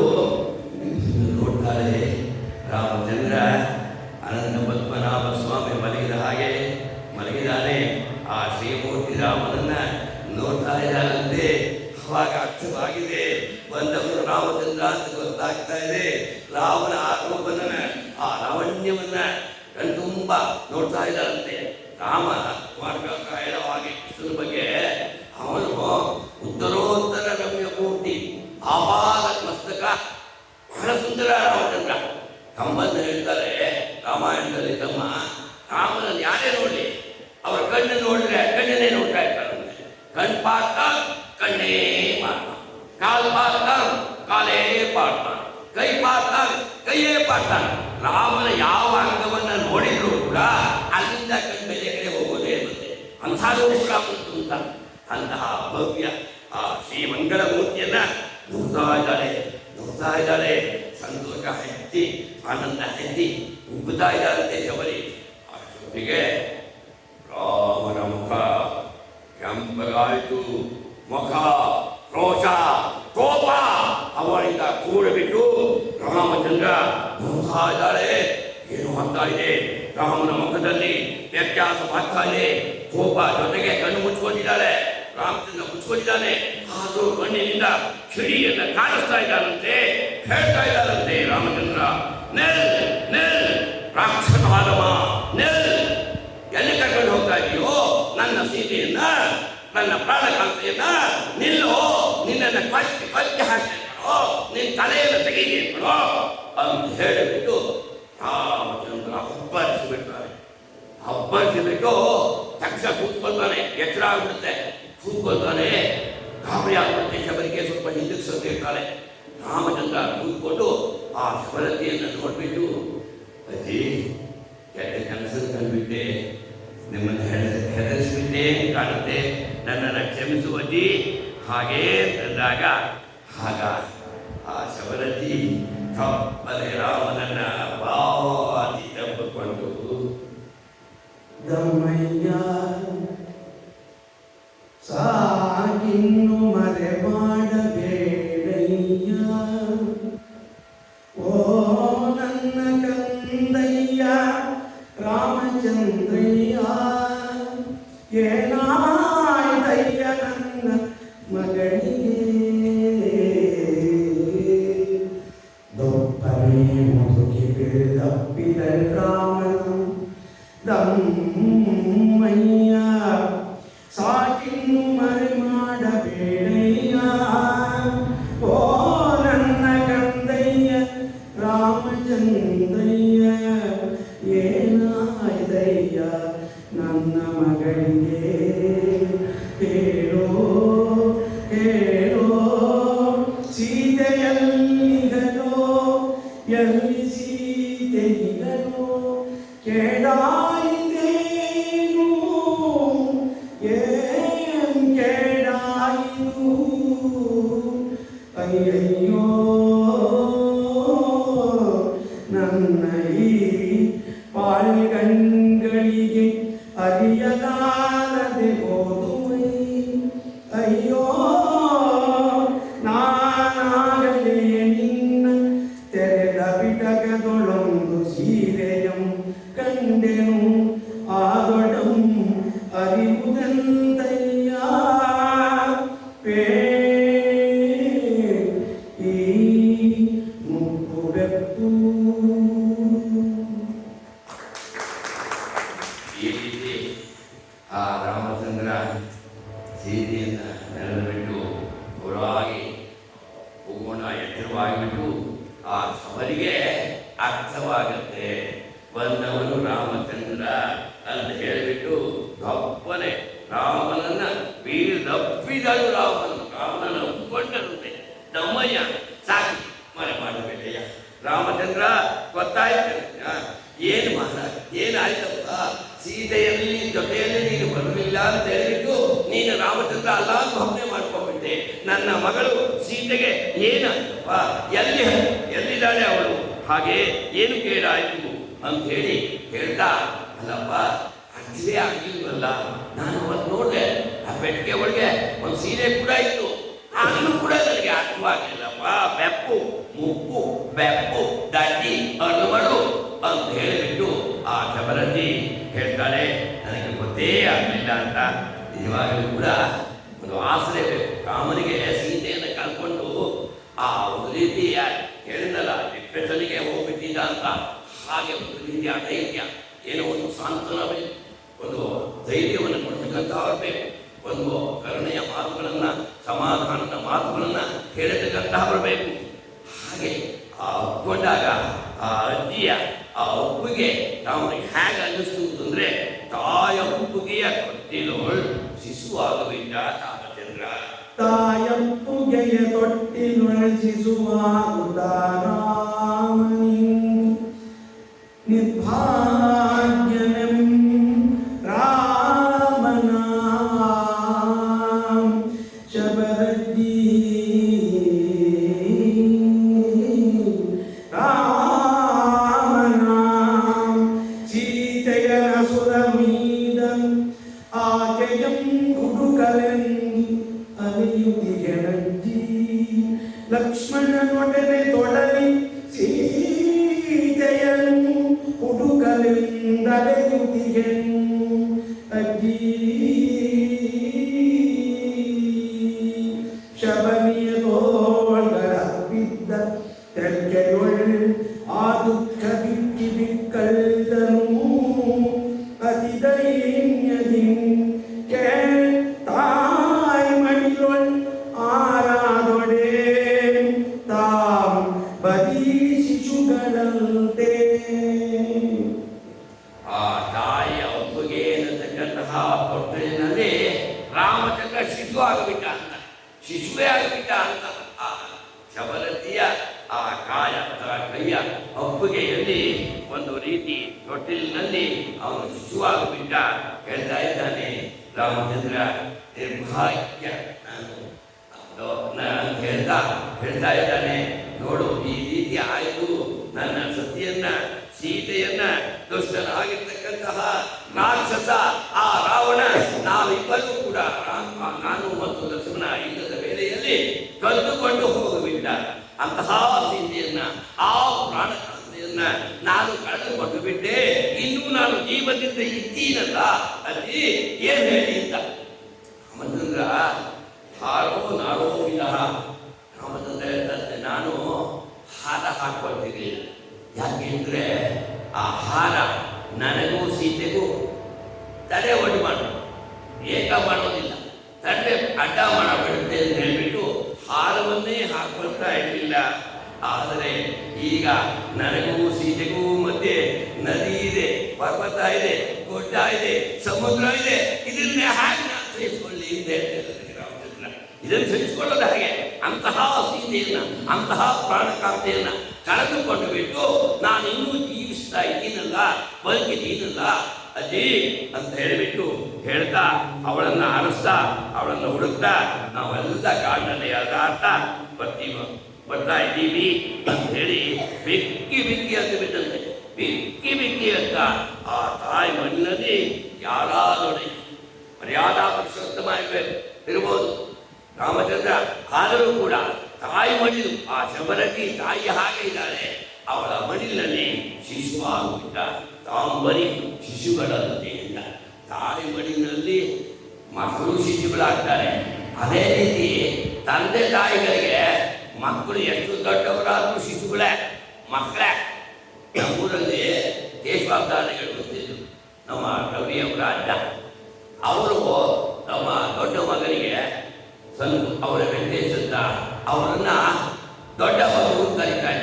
ಮಗು, ನನ್ನ ದೊಡ್ಡ ಮಗು ನಮ್ಮಲ್ಲಿ ಬೆರೀಪಶ ಎಲ್ಲಿ ನೋಡಿದ್ಯಾ ಎಲ್ಲಾದ್ರು ಅಂತ ಕೇಳ್ತಾ ಇದ್ರು. ಬೆರೀಪಶ ಅಂದ್ರೆ ಮಗುನೂ ಅಲ್ಲ, ದೊಡ್ಡ ಶಿಶು ಅಂತ. ದೊಡ್ಡ ಶಿಶು ಅರ್ಥದಲ್ಲಿ ನನ್ನ ದೊಡ್ಡ ಮಗು, ಅವರಿಗೆ 4 ಮಕ್ಕಳಾಗಿದ್ರು, ಅವರಿಗೆ 4 ಮಕ್ಕಳು, ಆದರೆ ಇನ್ನೂ ದೊಡ್ಡ ಮಗು ಅಂತಲೇ ಅವರು ಹೇಳ್ತಾ ಇದ್ರು. ಹಾಗೆ ತಂದೆ ತಾಯರಿಗೆ ಮಕ್ಕಳು ಎಷ್ಟು ದೊಡ್ಡವರಾದರೂ ಶಿಶುಗಳೇ. ಅದೇ ರೀತಿ ಯಾರು ಎಷ್ಟು ದೊಡ್ಡವರಾಗಿದ್ರು ಕೂಡ ಆ ತಾಯಿ ಅವಳು ಮುಂದೆ ಆ ಮಕ್ಕಳು ಕೂಡ ಶಿಶುಗಳ ಹಾಗೆ ಇರ್ತಾರೆ. ಆ ತಾಯಿ ಒಪ್ಪಿಗೆಯಲ್ಲಿ ಯಾರಾದೊಡೆ ತಾವು ಬರೀ ಶಿಶುಗಳಂತೆ ನಾವು ಶಿಶುವಾಗಬಿಟ್ಟು ದೈನ್ಯದಿಂದ ಬಿಕ್ಕಿ ಬಿಕ್ಕಿ ಬರ್ತಾ ಇದ್ದಾನೆ. ಆ ಸೀತೆಯ ಆ ದುಃಖ ಮತ್ತೆ ಆವರಿಸ್ಕೊಂಡ್ಬಿಟ್ಟು ರಾಮಚಂದ್ರ ಆಗ ಅಲ್ಲಿ ದುಃಖಿತನಾಗಿ ಸಂಕಟ ಪಡ್ತಾ ಇದ್ನೋ ಮತ್ತೆ ಆ ದುಃಖ ಹೆಚ್ಚಾಗುವುದು ರಾಮಚಂದ್ರನಿಗೆ. ಹನುಮಂತ ನಂತರ ಸೀತೆಯನ್ನು ಹುಡುಕ್ತಾ ಹೋದಾಗ ಅಶೋಕವಂತನೇ ಸೀತೆಯನ್ನು ಕಾಡ್ತಾನೆ, ಮುಂದೆಲ್ಲ ಆಗುತ್ತೆ. ಕೊನೆಗೆ ಸೀತೆ ಕೇಳ್ತಾಳೆ, ಹನುಮಂತ ನೀನು ಹೊರಟಾಗ ರಾಮ ನನ್ನ ಬಗ್ಗೆ ಯಾವ ಭಾವನೆಯಿಂದ ಇದ್ದ ಅದನ್ನು ಹೇಳು. ನನ್ನ ಮೇಲೆ ಕೋಪಿತನಾಗಿದ್ದೆ. ಎಂಥ ಹಠಮಾರಿ ಹೆಣ್ಣು ಅವಳು, ಈ ರೀತಿ ಮಾಡಿಬಿಟ್ರಲ್ಲ ಅಂತೇಳಿ ನನ್ನ ಮೇಲೆ ಕೋಪಗೊಂಡಿದ್ದೆ. ಯಾವ ರೀತಿ ಇತ್ತು ರಾಮನ ಮನಸ್ಥಿತಿ ಹಾಗೆ ಕೇಳಿದಾಗ ಆಗ ಆ ಹನುಮಂತ ಹೇಳ್ತಾನಂತೆ, ಅನಿದ್ರ ಸತತಂ ರಾಮೋ ಸುಪ್ತೇತಿ ಚ ಸೀತೇತಿ ವ್ಯಾಹರನ್ ಪ್ರತಿಬುದ್ಧತೆ. ರಾಮಚಂದ್ರ ಅಮ್ಮ ಸೀತಾ, ರಾಮಚಂದ್ರ ಯಾವತ್ತೂ ನಿದ್ದೆನೇ ಮಾಡ್ತಾ ಇರಲಿಲ್ಲ. ಯಾಕೆಂದ್ರೆ ನಿನ್ನ ಧ್ಯಾನದಿಂದ ನಿನ್ನ ಯಾವಾಗಲೂ ನಿನ್ನನ್ನೇ ಬಯಸ್ತಾ ನಿನ್ನೇ ಹಂಬಲಿಸ್ತಾ ಅವನಿಗೆ ನಿದ್ದೆನೇ ಬರ್ತಾ ಇರಲಿಲ್ಲ. ಒಂದು ಪಕ್ಷ ನಿದ್ದೆ ಬಂತು ತಿಳ್ಕೊ, ನಿದ್ದೆ ಬಂದರೂ ಕೂಡ ನೀನು ಕಣ್ಕಲ್ಲಿ ಬಂದ್ಬಿಟ್ಟು ಸೀತಾ ಸೀತಾ ಸೀತಾ ಆಗಬೇಕು ಎಚ್ಚರ ಕೊಡ್ತಾ ಇದ್ದಮ್ಮ. ನಿನ್ನ ಬಗ್ಗೆ ಅಂತಹ ಒಂದು ಪ್ರೀತಿ ವಾತ್ಸಲ್ಯ ರಾಮನಿಗಿದೆ ಅಂತ. ಅಂತಹ ರಾಮ ಸೀತೆಯನ್ನು ಕಳ್ಕೊಂಡಿದ್ದಾನೆ. ಮತ್ತೆ ಆ ಶೋಕದ ಭಾರ ಜಾಸ್ತಿ ಆಗಿಬಿಟ್ಟಿದೆ. ಜೊತೆಗೆ ಅವನಿಗೆ ಕಾಯಿಲೆ ಕೂಡ ಬಂದುಬಿಟ್ಟಿದೆ, ಮನೋರೋಗ. ಕಾಯಿಲೆ ಅಂದರೆ ಮನೋರೋಗ ಉಂಟಾಗ್ಬಿಟ್ಟಿದೆ. ಮನೋರೋಗಕ್ಕೆ ಯಾವುದು ಮದ್ದು? ಪ್ರೇಮವೇ ವಿಷಕ್ವರಂ. ಮನೋರೋಗಕ್ಕೆ ಯಾವುದು ಮದ್ದು ಅಂತಂದರೆ ಪ್ರೇಮ ಅನ್ನೋದೇ ಡಾಕ್ಟರ್. ಪ್ರೇಮವೇ ವೈದ್ಯನಾಗಿರ್ತಕ್ಕಂಥದ್ದು. ಪ್ರೀತಿ ವಾತ್ಸಲ್ಯದ ಮಾತುಗಳೇ ಅದು ಔಷಧಿ. ಅಂತಹ ಔಷಧಿಯನ್ನು ಶಬರಿ ಹಗಲು ರಾತ್ರಿ ರಾಮನ ಸೇವೆ ಮಾಡಿ ರಾಮ ಮಲಗಬಿಟ್ಟ. ಜ್ವರವನ್ನು ಮಲಗಬಿಟ್ಟಿದ್ದಾನೆ. ಮನೋರೋಗದಿಂದ ತುತ್ತಾಗಿಬಿಟ್ಟಿದ್ದಾನೆ. ಏನೂ ಕೂಡ ಬೇಡವಾಗಿಬಿಟ್ಟಿದೆ. ಊಟ ಬೇಡ, ತಿಂಡಿ ಬೇಡ, ಏನೂ ಬೇಡವಾಗಿಬಿಟ್ಟಿದೆ ರಾಮನಿಗೆ. ಆ ಸೀತೆಯ ಹಂಬಲದಿಂದ ಮತ್ತೆ ರಾಮ ಕುಗ್ಗಿ ಹೋಗ್ಬಿಟ್ಟಿದ್ದಾನಂತೆ. ರಾಮನ ಇದು ಕಾಯಿಲೆ ಸ್ವಲ್ಪವೂ ಕೂಡ ಕಡಿಮೆ ಆಗಲಿಲ್ಲ. ಸಂಕಟ ಪಡ್ತಾ ಇದ್ದಾನೆ. ಒಂದು ರೀತಿ ರಾಮಚಂದ್ರ ಎಚ್ಚರಗೊಂಡಿದ್ದಾನೋ, ಮೂರ್ತಿಯಲ್ಲಿದ್ದಾನೋ, ಏನೂ ಕೂಡ ಮಾತು ಕೂಡ ಆಗ್ತಾ ಇಲ್ಲ. ಅಂತಹ ಒಂದು ಕಾಯಿಲೆ ರಾಮನಿಗೆ ಬಂದು ಬಿಟ್ಟಿದೆ. ಹಾಗಲು ರಾತ್ರಿ ಶಬರಜಿ ವಿಚಾರ ಮಾಡ್ತಾ ಇದ್ದಾಳೆ. ಲಕ್ಷ್ಮಣ ನೋಡ್ತಾನೆ, ಅಣ್ಣನ ಸ್ಥಿತಿಯನ್ನು ನೋಡ್ತಾರೆ. ಲಕ್ಷ್ಮಣ ಕಣ್ಣಿನಿಂದ ಧಾರಾಕಾರವಾಗಿ ನೀರು ಬರ್ತಾ ಇದೆ. ಜೋರಾಗಿ ಅಳು ಬರೋ ಪ್ರಾರಂಭವಾಗುತ್ತೆ. ಬಾಯಿ ಕೊಚ್ಕೊಂಡು ಹತ್ರ ಅಣ್ಣನ ಏನು ಮಾಡ್ಕೊಂಡ್ಬಿಡ್ತಾನೋ, ನೋವು ಮಾಡ್ಕೊಡ್ತಾನೋ ಅಂತೇಳಿ ಲಕ್ಷ್ಮಣ ಹೊರಗಡೆ ಬಂದು ಒಂದು ಬಂಡೆಯ ಮೇಲೆ ಕುಂತು ಪೂರಾಗಿ ಹೇಳ್ತಾ ಇದ್ದಾನೆ. ಅಷ್ಟೊತ್ತಿಗೆ ಯಾರೋ ಲಕ್ಷ್ಮಣನ ಹೆಗಲ ಮೇಲೆ ಕೈ ಇದ್ದರು. ಲಕ್ಷ್ಮಣ ತಿರುಗಿ ನೋಡ್ತಾರೆ. ಶಬರಜ್ಜಿ ಇದೇನ್ ಕಂದ ಲಕ್ಷ್ಮಣ, ನೀನು ಮಿಂತೇಕೆ ಪೇ ಎತ್ತೆಗೆಟ್ಟು ಕೊರಗುವಿಗೆ.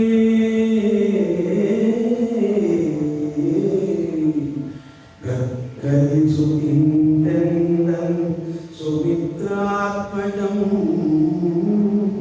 ಅಜ್ಜಿ ಅತ್ತಿಗೆ ಗಂತು ಪಾಡಾಯ್ತು, ಅತ್ತಿಗೆ ಗಂತು ಪಾಡಾಯ್ತು. ಅಣ್ಣಂಗೆ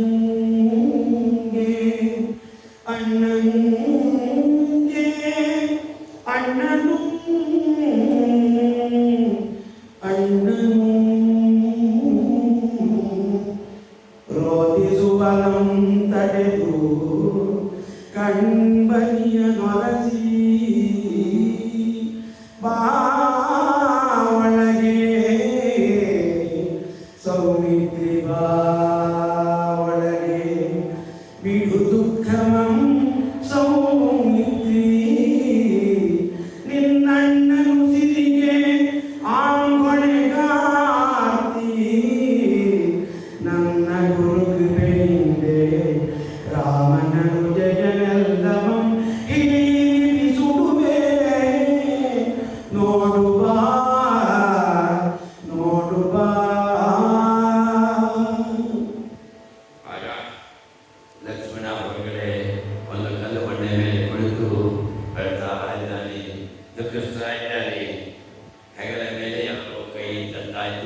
ಹೇಳಿ ಏನು ಹೇಳಿ? ಅಣ್ಣ ಅತ್ತಿಗೆಯನ್ನ ಬಿಟ್ಟು ಬರಬೇಡ, ಅತ್ತಿಗೆಯನ್ನ ನೀನು ಕಾಪಾಡಬೇಕು. ನಾನು ಹೋಗ್ಬಿಟ್ಟು ಆ ಅತ್ತಿಗೆಯನ್ನ ಕರ್ಕೊಂಡು ಬರ್ತೇನೆ, ಅತ್ತಿಗೆಯನ್ನು ಬಿಟ್ಟು ಹೋಗಬೇಡ ಅಂತ ಅಪ್ಪಣೆ ಮಾಡಿ ಹೋಗಿದ್ದ. ಆದರೆ ಆ ಅತ್ತಿಗೆಯ ನುಡಿಯನ್ನ ಕೇಳಲಾರದೆ ನಾನು ಹೋಗಬೇಕಾಯಿತು. ಆ ಅತ್ತಿಗೆಯನ್ನ ದುಷ್ಟನಾಗಿರ್ತಕ್ಕಂತಹ ಆ ಧೂರ್ತ ಯಾರೋ ಒಬ್ಬ ರಾಕ್ಷಸ ಅವನನ್ನು ಕದ್ದುಕೊಂಡು ಹೋಗಿಬಿಟ್ಟಿದ್ದಾನೆ. ಅತ್ತಿಗೆಯ ಸ್ಥಿತಿ ಆಗಾಯಿತು. ಅತ್ತಿಗೆ ಎಲ್ಲ ಹೋದ್ರು, ಎಲ್ಲ ಇದ್ದಾಳೆ, ಒಂದು ಕೂಡ ಗೊತ್ತಿಲ್ಲ. ಅತ್ತಿಗೆಯ ಸ್ಥಿತಿ ಹಾಗಾಯಿತು. ಅಣ್ಣಂಗೆ ಅಣ್ಣಂಗೆ ತಿಳ್ತಾ ಇದ್ದಾಳೆ, ಮಾತೇ ಹೊರಡ್ತಾ ಇಲ್ಲ. ಅಣ್ಣಂಗೆ ಅಣ್ಣಂಗೆ ಅಣ್ಣಂಗೆ ಅಂತೀರಿ. ಆ ಜೋರಾಗಿ ಗಟ್ಟಿಯಾಗಿ ಹೇಳ್ತಾ ಇದ್ದಾನಂತೆ. ಅಣ್ಣಂಗೆ ಈ ಸ್ಥಿತಿ ಬಂದಿದೆ. ಹಾಗೇ ಬಂದಾಗ ಆಗ ಶಬನದಿ ಹೇಳ್ತಾ ಇದ್ದಾನಂತೆ, ಬಿಡು ಯೋಚನೆಯನ್ನ, ಬಿಡು ಯೋಚನೆಯನ್ನ. ನಿನ್ನ ಅಣ್ಣನ ಔಷಧಿಗೆ ನಾವು ಹೊಣೆಗಾರ್ತಿ. ನಿನ್ನ ಅಣ್ಣನ ಔಷಧಿಗೆ, ನಿನ್ನ ಅಣ್ಣನ ಪ್ರಾಣಕ್ಕೆ ನಾನು ಹೊಣೆಗಾರ್ತಿ. ನಿನ್ನ ಅಣ್ಣನ ಎಲ್ಲ ಕಾಯಿಲೆಯನ್ನ, ಆ ಹೃದಯನ್ನ, ಆ ರೋಗವನ್ನ ಎಲ್ಲವನ್ನೂ ಕೂಡ ನಮ್ಮ ಗುರುವಿನ ಒಂದು ಅನುಗ್ರಹದಿಂದ ಅವೆಲ್ಲವನ್ನು ಕೂಡ ನಾನು ಹೀರಿ ಬಿಸುಡುವೆ ಅಂತ ಹೇಳ್ತಾರೆ. ಅವೆಲ್ಲವನ್ನು ಕೂಡ ಹೋಗಲಾಡಿಸ್ತೇನೆ. ಇನ್ನೇನು ಯೋಚನೆ ಮಾಡಬೇಡ, ಯೋಚನೆ ಮಾಡಬೇಡ, ಆ ಎಲ್ಲ ರೋಗವನ್ನು ಕೂಡ ನಾನು ಹೋಗಲಾಡಿಸ್ತೇನೆ ಅಂತೇಳಿ ಆ ಲಕ್ಷ್ಮಣನ್ನು ಕೂಡ ಒಳಗಡೆ ಬಂದು ಆಮೇಲೆ ರಾಮನನ್ನ ಪ್ರದಕ್ಷಿಣೆ ಮಾಡಿಬಿಟ್ಟು ರಾಮನ ಅಂಗಡಿಗೆ ನಮಸ್ಕಾರ ಮಾಡಿದ್ದಾರಂತೆ. ಪದ್ಮಾಸನವನ್ನು ಹಾಕಿಕೊಂಡು ಆ ತನ್ನ ಗುರುವನ್ನ ಪ್ರಾರ್ಥನೆ ಮಾಡ್ತಾ ಇದ್ದಾಳೆ. ಜೊತೆಗೆ ಮಂತ್ರಕೋಶವನ್ನು ಕೂಡ ಹೇಳಿಬಿಟ್ಟು ಆ ಪರಮಾತ್ಮನನ್ನ, ಭಗವಂತನನ್ನ ಧ್ಯಾನ ಮಾಡ್ತಾ ಹೇಳ್ತಾ ಇದ್ದಾರಂತೆ, ಆ ರಾಮನ ರೋಗ ನನಗೆ ಬರಲಿ, ಆ ರಾಮನ ಆ ಎಲ್ಲ ರುಜೆ, ಅವಳ ಕಾಯಿಲೆ ಅದೆಲ್ಲವನ್ನೂ ಕೂಡ ನಾನು ಬರೆಸ್ತೇನೆ. ರಾಮ ಗುಣ ಆಗಲಿ. ನಾನು ಏನಾದರೂ ಒಳ್ಳೆಯದನ್ನು ಮಾಡಿದರೆ, ಪ್ರಪಂಚದಲ್ಲಿ ಯಾರಿಗೂ ಕೇಳನ್ನು ಬಯಸದೇ ಇದ್ರೆ, ಅನವರ್ತವೂ ಕೂಡ ರಾಮಧ್ಯಾನವನ್ನು ಮಾಡ್ತಾ ಇದ್ರೆ, ರಾಮನನ್ನೇ ಬಯಸ್ತಾ ಇದ್ರೆ, ರಾಮನ ಆಗಮನವನ್ನು ಕಾಣುವುದಕ್ಕೋಸ್ಕರ ಕಾಯ್ತಾ ಇದ್ರೆ, ಆ ರಾಮನ ಆ ಕಾಯಿಲೆ ಎಲ್ಲವೂ ಕೂಡ ಹೊರಟು ಹೋಗಲಿ ಅಂತ ಹೇಳಿಬಿಟ್ಟು ಅವಳು ಪ್ರಾರ್ಥನೆ ಮಾಡಿದಂತೆ ಅವಳಿಗೆ ಆ ಆತ್ಮವಿಶ್ವಾಸ ಉಂಟಾಗಬಿಟ್ಟು ಆಗ ನಗತಾ ಲಕ್ಷ್ಮಣನಿಗೆ ಕುರಿತು ಹೇಳ್ತಾ ಇದ್ದಾಳೆ, ವತ್ಸ ಲಕ್ಷ್ಮಣ ರಾಮನಿನ್ ಸುಕ್ಷೇಮನೈ. ವತ್ಸ ರಾಮನಿನ್ ಸುಕ್ಷೇಮನೈ, ಪತ್ತು ಬಿಡು ನಿನ್ನ ದುಃಖಮಂ, ಮರುದಿನಂ ಬೆಳಗಾಗಲೇನೆಂಬೆ ರಾಮನೆದ್ದನ್, ಸುದೃಢ ಕಾಯಲಾರೋಗ್ಯದಿಂ ರಾಮನೆದ್ದನ್, ಉಜ್ವಲ ಸನ್ನೇತ್ರನಂ ಸುಪ್ರಸನ್ನಾನಂ, ಶೋಭಿಸುವ ಅಮಲಗಾತ್ರನಂ ಕಂಡು ಸೌಮಿತ್ತಿ ಕೆಡೆದನೋ, ಕೃತಜ್ಞತೆಗೆ ಶಬರಿಯ ಚರಣದೊಳಗೆ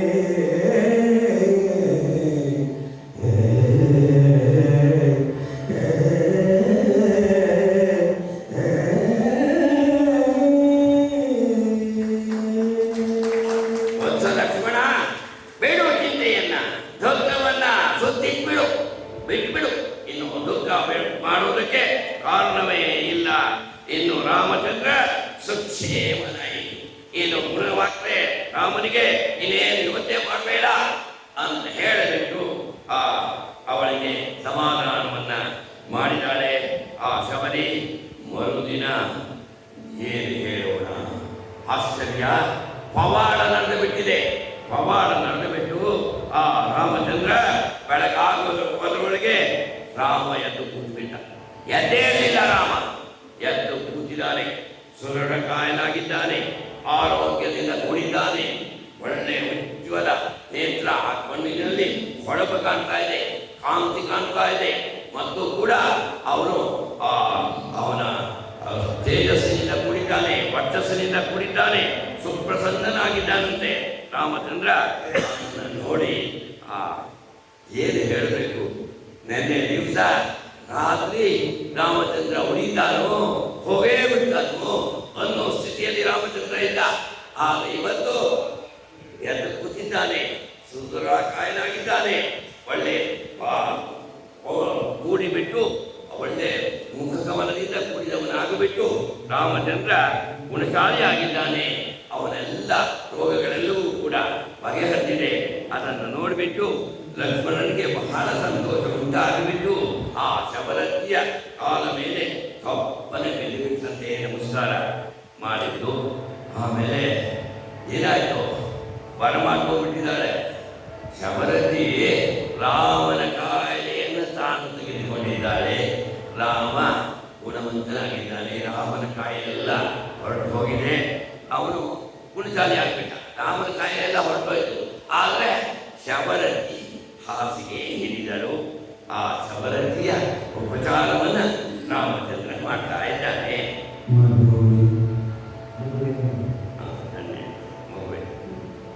ಮಗುವೇ ಮರುಗತಿರನಗೆ ಪಸುರಗೆ ಬೇಕು ಭಜನಿಯೇ ಪಂಡನೆಗೆ ಮಾತಂಗಿ ಸಂತ ವಿಠ್ಠಲ್ ಧನ್ಯಯ ರಾಮಚಂದ್ರ ಧನ್ಯಯ ನೀನು ಪ್ರೀತಿ ಪರಿಚರ್ಯೆಗೆ ಜೈಯುತ್ತಿರಲು ನೀನು ಪ್ರೀತಿ ಪರಿಚರ್ಯೆ ಜೈಯುತ್ತಿರಲು ಆಂ ಶಾಂತಿ ಸೇರಿದವೆನು ಅಧ್ಯಾತ್ಮಂ ಮಿಗಿಲಿದಕ್ಕೆ ಸೈಕುತಾಂ ಬೇರೆ ನೋಡದೆ ಮಾಡ್ಬರಜ್ಜಂದಿನಗೆ ಮುಂದೆ ಬೆಟ್ಟ ಇದೆ ಬೆಟ್ಟಿದಾಗಿದೆ ಕನಸ ನಾಂ ಕಂಡೆ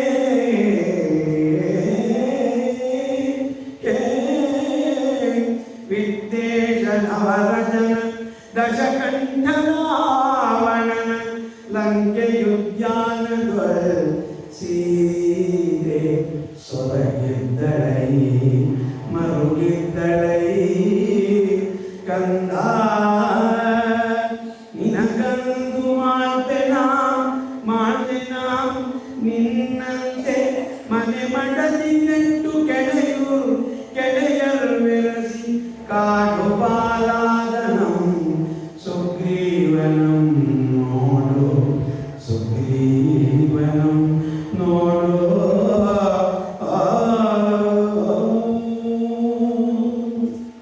ಆಗ ಹೇಳ್ತಾ ಇದ್ದಾರೆ, ಶಬರಿ ಮಲಗಿಬಿಟ್ಟು ರಾಮಚಂದ್ರ ಆ ಶಬರಿಯ ಉಚ್ಚಾರವನ್ನು ಮಾಡ್ತಾ ಇದ್ದಾನೆ, ರಾತ್ರಿ ಮಾಡ್ತಾ ಇದ್ದಾನೆ. ಆಗ ಶಬರಿ ಹೇಳ್ತಾ ಇದ್ದಾರೆ, ರಾಮಚಂದ್ರಯ್ಯ ನನಗೆ ಯಾಕೆ ಹಣ್ಣೆಲೆ ಉದುರಿ ಬೀಳ್ತಾ ಇದೆ, ಹಣ್ಣೆಲೆಗೆ ಯಾಕೆ ಉಪಚಾರ, ಹಸಿರೆಲೆಗೆ ಉಪಚಾರ ಮಾಡಬೇಕು. ಹಸಿರೆಲೆಯಿಂದ ಗಿಡಕ್ಕೆ ಆಹಾರ ಉತ್ಪತ್ತಿ ಆಗುತ್ತೆ, ಹಸಿರೆಲೆಗೆ ಉಪಚಾರ ಆಗಬೇಕೆ ಹೊರತು ತಾನಾಗೇ ಬೀಳ್ತಾ ಇರ್ತಕ್ಕಂಥ ಹಣ್ಣೆಲೆಗೆ ತಪ್ಪ ಉಪಚಾರ. ರಾಮಚಂದ್ರ ಸಾಕಪ್ಪ, ನಾನು ಪಡೆದಧ್ಯಾತ್ಮ ಅಂತ ಹೇಳ್ತಾರೆ. ನನ್ನ ಉದ್ದೇಶವೇ, ನನ್ನ ಜನ್ಮ ಸಾರ್ಥಕವಾಯಿತು, ನನ್ನ ಉದ್ದೇಶ ಸಫಲವಾಯಿತು, ನಿನ್ನನ್ನು ಕಾಣಬೇಕು ನೋಡಬೇಕು ಅಂತೇಳಿ ಇಷ್ಟು ದಿವಸದಿಂದ ಕಾದೆ. ಇವತ್ತು ನಿನ್ನನ್ನು ಕಂಡೆ, ಇವತ್ತು ನಿನ್ನನ್ನು ನೋಡಿದೆ, ಪರಮ ಧನ್ಯಳಾದೆ, ಪರಮ ಭಾಗ್ಯಗಳಾಯಿತು. ಇದಕ್ಕೋಸ್ಕರ ಕಾಯ್ತಾ ಇದ್ದೆ. ನನ್ನ ಮುನಿ, ನನ್ನ ಗುರುಗಳು ಮದಂಗ ಮುನಿಗಳು ಹೇಳಿದ್ರು ರಾಮ ಲಕ್ಷ್ಮಣರು ಬರ್ತಾರೆ ಅಂತ. ನೀನು ಬಂದೆ, ನನ್ನ ಕಂಡೆ, ನಾನು ಧನ್ಯಳಾದೆ. ಇದಕ್ಕಿಂತ ಬೇರೆ ಭಾಗ್ಯ ನನಗೇನಿದೆಯಪ್ಪ? ಸಾಕು, ನಾನು ಇದಕ್ಕೋಸ್ಕರನೇ ಕಾಯ್ತಾ ಇದ್ದೆ. ಆ ಪರಮ ಭಾಗ್ಯ ನನಗೆ ಸಿಕ್ಕಿದೆ. ಇನ್ನು ನಿನಗೆ ಬಹಳ ಕೆಲಸ ಇದೆ, ಬೆಟ್ಟದಷ್ಟು ಕೆಲಸ ಇದೆ, ಬಹಳ ಕೆಲಸ ಇದೆ. ನನ್ನೇ ಒಂದು ಕನಸನ್ನು ಕಂಡೆ. ನನ್ನ ಮಗಳು ಸೀತೆ ಅಲ್ಲಿ ಆ ದಶಕಂಠ, ಆ ರಾವಣ ಅವನ ಉದ್ಯಾನವನದಲ್ಲಿ ಅವಳು ಸೊರಗ್ತಾ ಇದ್ದಾಳಪ್ಪ. ನಿನ್ನದೇ ಧ್ಯಾನವನ್ನು ಮಾಡ್ತಾ ಇದ್ದಾಳಪ್ಪ. ಅನವರತ ರಾಮ ರಾಮ ರಾಮ ಅಂತ ಹೇಳ್ಬಿಟ್ಟು ನಿನ್ನದೇ ಧ್ಯಾನದಲ್ಲಿ ಇದ್ದಾಳಪ್ಪ. ಸೊರಗಿ ಹೋಗುತ್ತಿದ್ದಾಳಪ್ಪ. ಆ ದಶಕಂಠನ ರಾವಣನ ಆ ಹಾಗೇ ಹೇಳಿಬಿಟ್ಟು ಅವತ್ತು ಹೇಳಿದೆ, ಆ ಹೊಲಸು ಕಥೆಯನ್ನು ಇನ್ನೊಂದು ಸಲ ಹೇಳಿದ್ದೇನೆ. ಇಲ್ಲ, ಅವನು ಯಾರು ಅಲ್ಲಪ್ಪ, ಸುಗ್ರೀವ. ಅಲ್ಲಿ ದೂರದಲ್ಲಿ ಕಾಣ್ತಾ ಇದೆಯಲ್ಲ ಋಷ್ಯಮುಖ ಪರ್ವತ, ಅಲ್ಲಿದ್ದಾನೆ ಅವನು.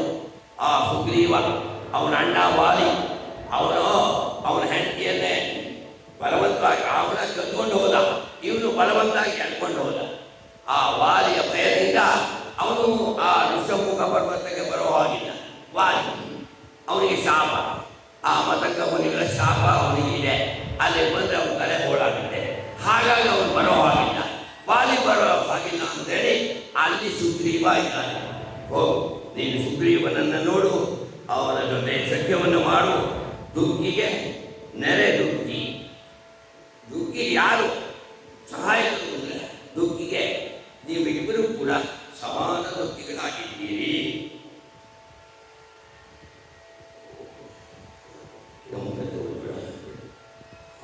ನೀನು ಹೋಗು, ಸುಗ್ರೀವನನ್ನು ನೋಡು, ಅವನ ಸಖ್ಯವನ್ನು ಮಾಡು. ನೀವಿಬ್ಬರು ಕೂಡ ಸಮಾನ ದುಃಖಿಗಳಾಗಿದ್ದೀರಿ. ನೀನು ದುಃಖಿ, ಅವನು ದುಃಖಿ. ನೀವಿಬ್ಬರು ಕೂಡ ಪರಸ್ಪರ ಸಹಕಾರಿಗಳಾಗಿ ಮಿತ್ರರಾಗಿ ಇಬ್ಬರಿಗೂ ಕೂಡ ಒಳ್ಳೆಯದಾಗುತ್ತೆ. ಅವನ ಹೆಂಡತಿಯನ್ನ ವಾಲಿ ಬಲವಂತವಾಗಿ ಕರ್ಕೊಂಡು ಹೋಗಿದ್ದಾನೆ. ನೀನು ಕೂಡ ನಿನ್ನ ಪತ್ನಿಯನ್ನ ಕಳ್ಕೊಂಡಿದ್ದೀಯ. ಆ ರಾವಣ ಕದ್ಕೊಂಡು ಹೋಗಿದ್ದಾನೆ. ನಿನಗೆ ಅವನು ಸಹಾಯ ಮಾಡ್ತಾನೆ ಮತ್ತು ಕೂಡ ನೀನು ಅವನಿಗೆ ಸಹಾಯ ಮಾಡು. ಪರಸ್ಪರ ಸಹಕಾರಿಗಳಾಗಿ ಅವನ ಮಿತ್ರತ್ವವನ್ನು ನೀನು ಮಾಡು ಅಂತ ಹೇಳಿಬಿಟ್ಟು ಹೇಳ್ತಾ ಅಂತರರು ಬುದ್ಧಿಯಾದಳು ಶಬರಿ. ಕೊನೆ ಸತ್ಯ. ನುಡಿ ನುಡಿಯುವುದತಿ ಗರ್ಜಮುಖಿಯಾಗಿ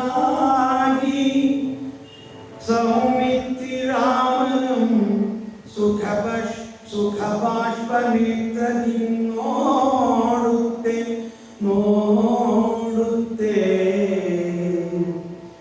ನುಡಿ ನುಡಿಯುವುದತಿ ಹರ್ಷಮುಖಿಯಾಗಿ ಸೌಮಿತ್ರಿ ರಾಮನಂ ಸುಖ ಬಾಷ್ಪನೇತ್ರದಿ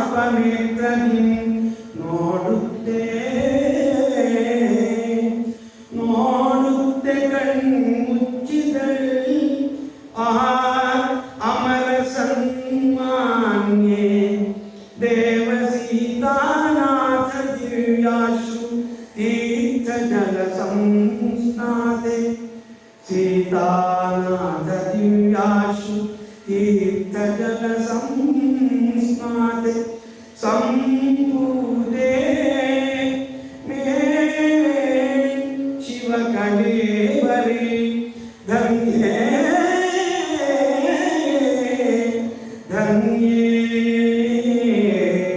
ಗನ್ಮುಖಿಗಳು ಅಮರ ಸಂಮಾನ್ಯೆ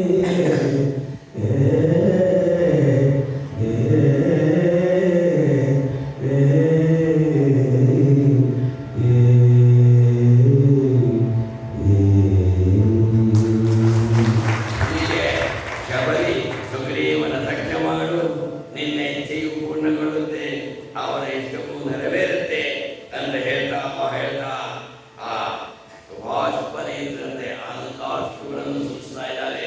ರಾಮ ಲಕ್ಷ್ಮಣರನ್ನ ವೈಕದೇ ನೋಡ್ತಾ ಹಾಗೆ ಕಣ್ಮುಚ್ಚಿದಳು ಶಬರಿ ಧನ್ಯೆ. ಜೊತೆಗೆ ಆ ಸೀತಾನಾಥ ಶ್ರೀರಾಮಚಂದ್ರನ ದಿವ್ಯಾಸ್ತು ತೀರ್ಥ ಜಲ ಸಂಸ್ನಾವೆ. ಆ ರಾಮಚಂದ್ರನ ಕಣ್ಣಿನಿಂದ ಧಾರಾಕಾರವಾಗಿ ನೀರು ದಿವ್ಯಾಸ್ತು ಕಣ್ಣೀರು ದಿವ್ಯವಾಗಿರ್ತಕ್ಕಂತಹ ಕಣ್ಣೀರು ಆ ತೀರ್ಥ ಜಲದಿಂದ ಅವಳು ಸ್ನಾತರಾಗಿದ್ದಾಳೆ. ಸ್ನಾನವನ್ನು ಮಾಡಿಸಿದ್ದಾನೆ, ಅಭಿಷೇಕವನ್ನು ಮಾಡಿಸಿದ್ದಾನಂತೆ ರಾಮ ತನ್ನ ಕಣ್ಣೀರಿನಿಂದ. ಅಂತಹ ಆ ಶಬರಿ ಧನ್ಯೆ, ಶಿವ ಕಳೆ ಬಲೆ ಧನ್ಯೆ ಅಂತಹ ಪರಮ ಭಾವನೆ. ಆ ಶಬರಿ ಕಣ್ಣು ಮುಚ್ಚಿದಳು, ಅವಳು ಧನ್ಯೆ ಅಂತ. ಮಗು ತಮ್ಮ ಮಂಕುತಿಮ್ಮನ ಕಗ್ಗದಲ್ಲಿ ಶಬರಿಯ ಬಗ್ಗೆ ಹೇಳ್ತಾರೆ. ತನ್ನ ರುಚಿ ರಾಮ ರುಚಿ, ತನ್ನ ಸಂತುಷ್ಟಿ ಪರಿಪೂರ್ಣ ಒಪ್ಪದು ರಾಮ ಸಂತುಷ್ಟಿಯಿಂದೆ ಎನ್ನುವ ಸಾಧದ ದೈವಾತ್ಮ ಭಾವದಲ್ಲಿ ಧನ್ಯರಾದ ಶಿವರಿ. ನನಗೆ ಇನ್ನೇನೂ ಇಲ್ಲ, ತನ್ನ ರುಚಿ ರಾಮ ರುಚಿ. ರಾಮನಿಗೆ ಯಾವುದು ಇಷ್ಟವೋ ಅದು ನನಗೆ ಇಷ್ಟ, ರಾಮನಿಗೆ ಯಾವುದು ಪ್ರೀತಿಯೋ ಅದು ಇಷ್ಟ ಅಂತಲೇ ರಾಮ ರಾಮ ರಾಮ ಅಂತೇಳಿ ರಾಮನಾಮವನ್ನೇ ಉಸಿರಾಡ್ತಾ ರಾಮನಾಮವನ್ನೇ ಧನ್ಯರಾದರು. ಜೊತೆಗೆ ವಾಲ್ಮೀಕಿಗಳು ಹೇಳ್ತಾರೆ, ಅವರು ಆ ದೇವಲೋಕವನ್ನು ಅವರು ಕಣ್ಣು ಮುಚ್ಚಿದಾಗ ಅವರಲಾದಾಗ ಏನಾಯಿತು ಅಂತ ದಿವ್ಯಾಭರಣ ಸಂಯುಕ್ತ ದಿವ್ಯ ಮಾಲ್ಯಾನುಲೇಪನ ದಿವ್ಯಾಂಬರಧರ ತತ್ರ ಬಭೂವ ಪ್ರಿಯದರ್ಶನ ವಿರಾಜಯಂತಿ ತಂ ದೇಶಂ ವಿದ್ಯುತ್ ಸೌದಾಮಿನಿ ತಥಾ ಯಥ ಅಂತೇಳಿ ಅವಳು ಅಗ್ನಿ ಪ್ರವೇಶ ಮಾಡಿರ್ತಾರೆ.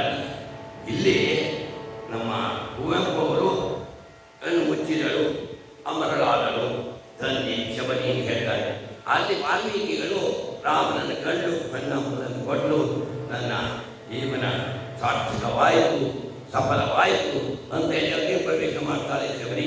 ಆಗ ದಿವ್ಯವಾಗಿರ್ತಕ್ಕಂಥ ಶರೀರ ಬರುತ್ತೆ, ದಿವ್ಯಾಭರಣದಿಂದ ಕೂಡಿರ್ತಾಳೆ ಮತ್ತು ದಿವ್ಯವಾಗಿರ್ತಕ್ಕಂಥ ಮಾಲೆಯನ್ನು ಧರಿಸಿರ್ತಾರೆ, ಚಂದನವನ್ನು ಲೇಪನ ಮಾಡ್ಕೊಂಡಿರ್ತಾಳೆ ಮತ್ತು ದಿವ್ಯವಾಗಿರ್ತಕ್ಕಂತಹ ಉಡುಗೆಯನ್ನು ತೊಟ್ಟಿರ್ತಾಳೆ. ಅಂಥವಳು ಪ್ರಿಯದರ್ಶನಾಗಿರ್ತಕ್ಕಂತಹ ಶಬರಿ ಅವಳು ಏನು ಯಾವ ರೀತಿ ಮಿಂಚು ಬಂದಾಗ ಇಡೀ ಎಲ್ಲ ಕಡೆ ಬೆಳಕು, ಒಂದು ಕ್ಷಣ ಬೆಳಕು ಬರುತ್ತೋ ಅದೇ ರೀತಿಯಾಗಿ ಅವಳು ಸ್ವರ್ಗಕ್ಕೆ ಏರಿದಾಗ ಆ ಪ್ರದೇಶವೆಲ್ಲವನ್ನು ಬೆಳಗಿಸಿಬಿಟ್ಟು ಆ ಶಬರಿ ದೇವಲೋಕಕ್ಕೆ ಹೋಗ್ತಾರೆ. ಆ ಮಹಾತ್ಮರು, ಪುಣ್ಯಶೀಲರು, ಮಹರ್ಷಿಗಳು ಯಾವ ಪುಣ್ಯ ಲೋಕವನ್ನು ಪಡೆಯುತ್ತಾರೋ ಅಂತಹ ಪುಣ್ಯ ಲೋಕವನ್ನು ಶಬರಿ ಪಡೆದಲು ಎಂಬುವಲ್ಲಿಗೆ ನಾವು ನಮ್ಮ ಇಂದಿನ ಕರ್ತವ್ಯವನ್ನು ಮಂಗಲ ಪದ್ಯದೊಂದಿಗೆ ಮುಕ್ತಾಯಗೊಳಿಸ್ತಾ ಇದ್ದೇವೆ. ತಾವುಗಳೆಲ್ಲರೂ ಕೂಡ ಆನಂದವಾಗುತ್ತೆ, ಸಂತೋಷವಾಗುತ್ತೆ. ಇಷ್ಟು ಜನ ಪ್ರೀತಿಯಿಂದ ಈ ನಮ್ಮ ಏನು ಒಂದು ಕಥಾಶ್ರವಣವನ್ನು ಆರಿಸಿಬಿಟ್ಟು ನಮ್ಮನ್ನು ಪ್ರೋತ್ಸಾಹಿಸಿದಿರಿ, ನಮ್ಮನ್ನು ಆಶೀರ್ವದಿಸಿದಿರಿ. ನಮಗೆಲ್ಲರಿಗೂ ಕೂಡ ಅನಂತಾನಂದ ವಂದನೆಗಳು. ಜೊತೆಗೆ ನಮ್ಮ ಸನತ್ಕುಮಾರ್ ಸೋಮಯಾಜಿಯವರು ಕೂಡ ಬಹಳ ಪ್ರೋತ್ಸಾಹಿ ಮಾತನ್ನು ಮಾಡಿದ್ದಾರೆ, ನಮಗೆ ಸಹಕಾರಿಯಾಗಿದ್ದಾರೆ. ಅವರಿಗೂ ಕೂಡ ಧನ್ಯವಾದಗಳು. ನಮಗೆ ಈ ಒಂದು ಅವಕಾಶವನ್ನು ಕಲ್ಪಿಸಿಕೊಟ್ಟಿರ್ತಕ್ಕಂತಹ ನಮ್ಮ ಕಲಾ ಪರಿಷತ್ತಿಗೂ ಕೂಡ ವಂದನೆಯನ್ನು ಸಲ್ಲಿಸಬೇಕು. ನಮ್ಮ ಕರ್ತವ್ಯವನ್ನು ವಹಿಸ್ತಾ ಇದ್ದೇವೆ. ಮಂಗಳ ಪದ್ಯವನ್ನು ವಾಚಿಸ್ತಾರೆ. ಎಲ್ಲರಿಗೂ ಮತ್ತೊಮ್ಮೆ ಮಗನೊಮ್ಮೆ ನಮಸ್ಕಾರ. ರಾಮನಾಮದ ಮಹಿಮೆ ರಾಮಂಗೆ ಮಿಗಿಲೆಂಬ ಬೋಲ್ ರಾಮಾವತಾರಕಿ ಗುರುತರಂ ತಾನೈಸೆ ರಾಮಾಯಣಾವತಾರಂ. ಓಂ ನಮೋ ರಾಮಾವತಾರಕಿ ಎಂಬಡಿಯದಲ್ ಮೂಲ ವಿಗ್ರಹ ಕೆತ್ತಿದುತ್ಸವದ ಪಡಿಯದಲ್ ನನ್ನೊಡಿ ರಾಮಾಯಣಾವತಾರಂ ಎತ್ತಿಬೇನ್ ಸರ್ವಭಾಷಾಮಯಿ ಭಗವತಿಯ ಪೂವಡಿಯ ಕನ್ನಡದ ಸಿರಿಗುಡಿಯ ನುಡಿಯ ಕಣ್ಪಡಿಮೆಯೊಳ್ ಕಡೆದು ಮೂಡಿಗ ನಿತ್ಯ ರಾಮಂಗೆ. ಓಂ ನಮೋ ಓಂ ನಮೋ ಓಂ ನಮಃ. ಓಂ ಶಾಂತಿ ಶಾಂತಿ ಶಾಂತಿ.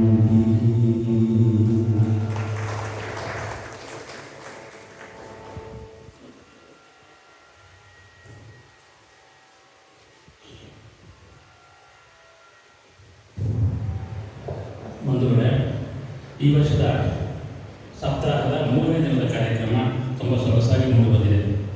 ಇವತ್ತಿನ ಈ ಕಾರ್ಯಕ್ರಮಕ್ಕೆ ಸಭಾಂಗಣದಲ್ಲಿ ಅನೇಕ ವಿಶೇಷ ವ್ಯಕ್ತಿಗಳು ಇದ್ದೀರಿ. ಅದರಲ್ಲಿ ಒಬ್ಬರು ಬೆಂಗಳೂರಿನಿಂದ ಆಗಮಿಸಿರ್ತಕ್ಕಂಥ ಪ್ರೊಫೆಸರ್ ಚಂದ್ರಕಾಂತ್ ಅವರು. ಪ್ರೊಫೆಸರ್ ಚಂದ್ರಕಾಂತ್ ಅವರು ಬೆಂಗಳೂರಿನ ಯೂನಿವರ್ಸಿಟಿ ಆಫ್ ಅಗ್ರಿಕಲ್ಚರಲ್ ಸೈನ್ಸಸ್ ಕೃಷಿ ವಿಶ್ವವಿದ್ಯಾಲಯದಲ್ಲಿ ಡೀನ್ ಆಗಿ ನಿವೃತ್ತರಾಗಿದ್ದಾರೆ. ಜೊತೆಗೆ ISEC institute for social and economic change ಅಂತ ಅಖಿಲ ಭಾರತ ಮಟ್ಟದ ಒಂದು ಸಂಸ್ಥೆ, ಅದರ ಡೈರೆಕ್ಟರ್ ಆಗಿ 4 ವರ್ಷ ಸೇವೆಯನ್ನು ಸಲ್ಲಿಸಿರ್ತಕ್ಕಂಥ ಹಿರಿಯರು. ಅವರಿಗೆ ಗಮಕಲೆಯಲ್ಲಿ ಅಪಾರವಾದಂತಹ ಆಸಕ್ತಿ. ನಿವೃತ್ತಿಯ ನಂತರದಲ್ಲಿ ನಮ್ಮ ಡಾಕ್ಟರ್ ಸನತ್ಕುಮಾರ್ ಸೋಮಯಾಜಿ ಅವರಿಗೆ ಗಮಕ ವಾಚನವನ್ನು ಅಭ್ಯಾಸ ಮಾಡ್ತಾ ಇದ್ದಾರೆ. ಈ ಕಾರ್ಯಕ್ರಮಕ್ಕಾಗಿ ಬೆಂಗಳೂರಿನಿಂದ ಬಂದಿದ್ದಾರೆ. ಅವರು ಈ ಕಾರ್ಯಕ್ರಮಕ್ಕೆ ಒಂದೆರಡು ಮಾತುಗಳನ್ನು ಆಡ್ತಾ ಕಲಾವಿದರಿಗೆ ವಂದನಾರ್ಪಣೆಯನ್ನು ಸಲ್ಲಿಸ್ತಾರೆ.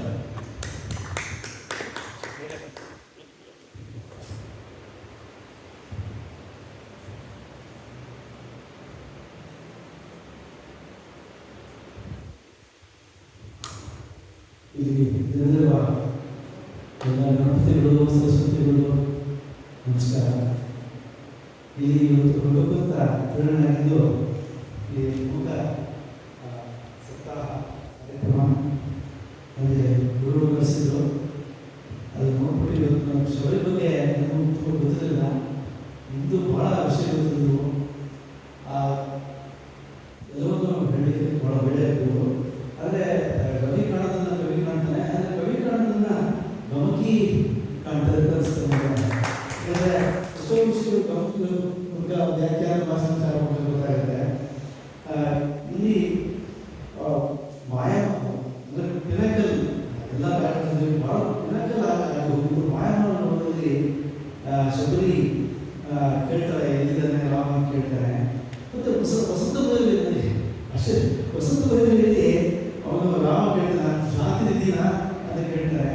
ಮತ್ತು ಆಮೇಲೆ ಮತ್ತೆ ಶಬರಿ ಗುಣಗಾನ ಮಾಡ್ತಾರೆ ರಾಮನ. ಆಮೇಲೆ ಶಿವರಂಜನಲ್ಲಿ ನನ್ನ ತಮ್ಮಯ್ಯ ನನ್ನ ಬರಿಬೇಡ ಮಾಡಬೇಡ ಅಂತ ಹೇಳ್ತಾರೆ. ರಾಮನ ಅಪ್ಕೋತಾರೆ ಶಬರಿ. ಶಿವಪುತ್ರ ಪಂತುಗಳಲ್ಲಿ ರಾಮ ಶಬರಿಯ ಶಿಶು ಆಗ್ತಾನೆ. ಮತ್ತು ರೇವತಿ ಚಾಲುಕೀಶಗಳಲ್ಲಿ ಮತ್ತೆ ರಾಮಸಂದಿಯನ್ನು ಅಳ್ತಾಳೆ ಶಬರಿ ಅಂತ. ಆ ದೇಶದಲ್ಲಿ ಹಾಗೆ ರಾಮನ ಬಗ್ಗೆ ಹೇಳಿಕೊಂಡು ಸಾರ್ವತ್ರಿಕದಲ್ಲಿ ಹಾಸ್ಯ ಹೇಳ್ತಾರೆ ಶಬರಿ. ಆಮೇಲೆ ನಂತರ ಶಬರಿ ಸುಗ್ರೀವ ವಾಲಿಕತೆ ಹೇಳ್ತಾರೆ. ಅದು ಕಥೆಯಲ್ಲಿ ನೀನು ಮತ್ತೆ ರಾಮ ಇಬ್ಬರು ಒಂದೇ ಫೋಟೋದಲ್ಲಿ ಇದ್ದಾರೆ. ಹಿಂಗೆ ಕೊಡ್ತಾರೆ ಶಬರಿ ಸುಗ್ರೀವ ಹಿಂಗೆ ಕೊಡ್ತಾರೆ. ಸಿಂಧು ದೇವರಲ್ಲಿ ಶಬರಿದೇವಿ ಬಿಡ್ತಾರೆ. ಕೊನೆಯಲ್ಲಿ ಬೃಂದಾವನ ಸಾಗರದಲ್ಲಿ ಮಂಗಳವಾಯಿತು. ಭಾಳ ಅದ್ಭುತವಾದ ಒಂದು ಕಾರ್ಯಕ್ರಮಗಳು. ನನ್ನಂತೂ ಭಾಳ ಸಂತೋಷ ಆಯಿತು. 20 ವರ್ಷ ವಯಸ್ಸಿನಲ್ಲಿ ನನಗೆ ಇವರ ಶಿಕ್ಷಣವು ಭಾಗಿಸಿದ್ದು. ನಾನು ಅವರ ಟ್ರಿಬ್ಯೂಟ್ಸ್ ಕೂಡ ಭಾಳ ಸಣ್ಣ ವ್ಯಕ್ತಿ. ಆದರೆ ಈ ಒಂದು ಅವಕಾಶ ಕೊಡೋದಕ್ಕೆ ನನಗೆ ನಾನು ಪುಣ್ಯವಿದ್ದೇನೆ. ಈ ಕಾರ್ಯಕ್ರಮವನ್ನು ನಡೆಸ್ಕೊಳ್ಳಲಿಕ್ಕೆ ಇಲ್ಲಿಗೆ ಬಂದಂತಹ ಶಿಬಿರಗಳನ್ನು ಅತಿಥಿ ರಾಷ್ಟ್ರಪತಿ ಕಾರ್ಯಕ್ರಮ ಕೊಟ್ಟಂಥ ವಾಚನ ಸ್ವಾಮೀಜಿಯವರಿಗೆ ಈ ಲೋಕಕಲಾ ಪರಿಷತ್ ವತಿಯಿಂದ ಹೃತ್ಪೂರ್ವಕ ವಂದನೆಗಳನ್ನು ಅರ್ಪಿಸುತ್ತಿದ್ದೇವೆ.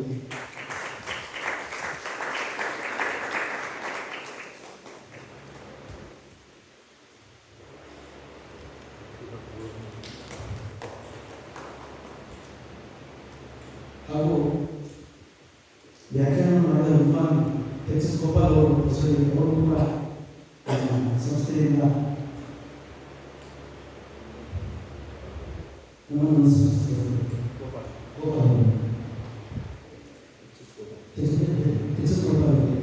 ಸಂಸ್ಥೆಯಿಂದ ಅದೇ ನಮ್ಮ ತಂದೆತಾಯಿಯವರು ಗೌರವ ಬೇಕಾದರೆ ಅಂತ ಅವರು ಸಂಗೀತಕ್ಕೆ ಬಹಳ ಹೊಸ ಸಂಗೀತ ಸಂಸ್ಕೃತಿ ಇಟ್ಕೊಳ್ತಾರೆ.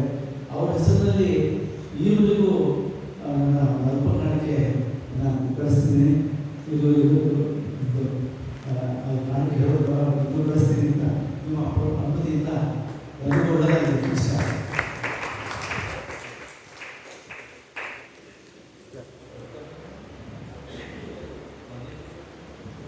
ಗೋಪಾಲ್ ಅವರು ಸಂಸ್ಥೆ ವತಿಯಿಂದ ಸನ್ಮಾನ.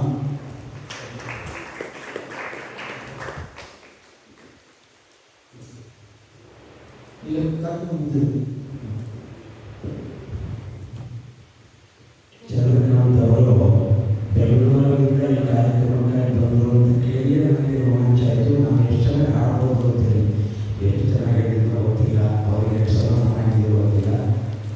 ಆದರೆ ಅಷ್ಟು ಗೌರವದಿಂದ ಶ್ರಮ ಬಂದಿದ್ದಂಥ ಅವರಿಗೆ ನಾನು ಕೃತಜ್ಞತೆ ಹೇಳಬೇಕು.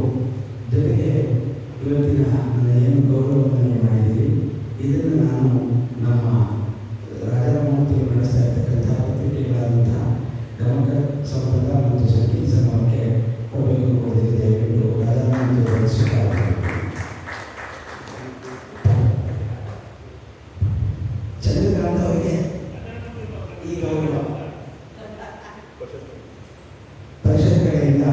ಚಂದ್ರಕಾಂತ್ ಅವರಿಗೆ ಈ ಗೌರವವನ್ನು ಕೊಡ್ತಾರೆ.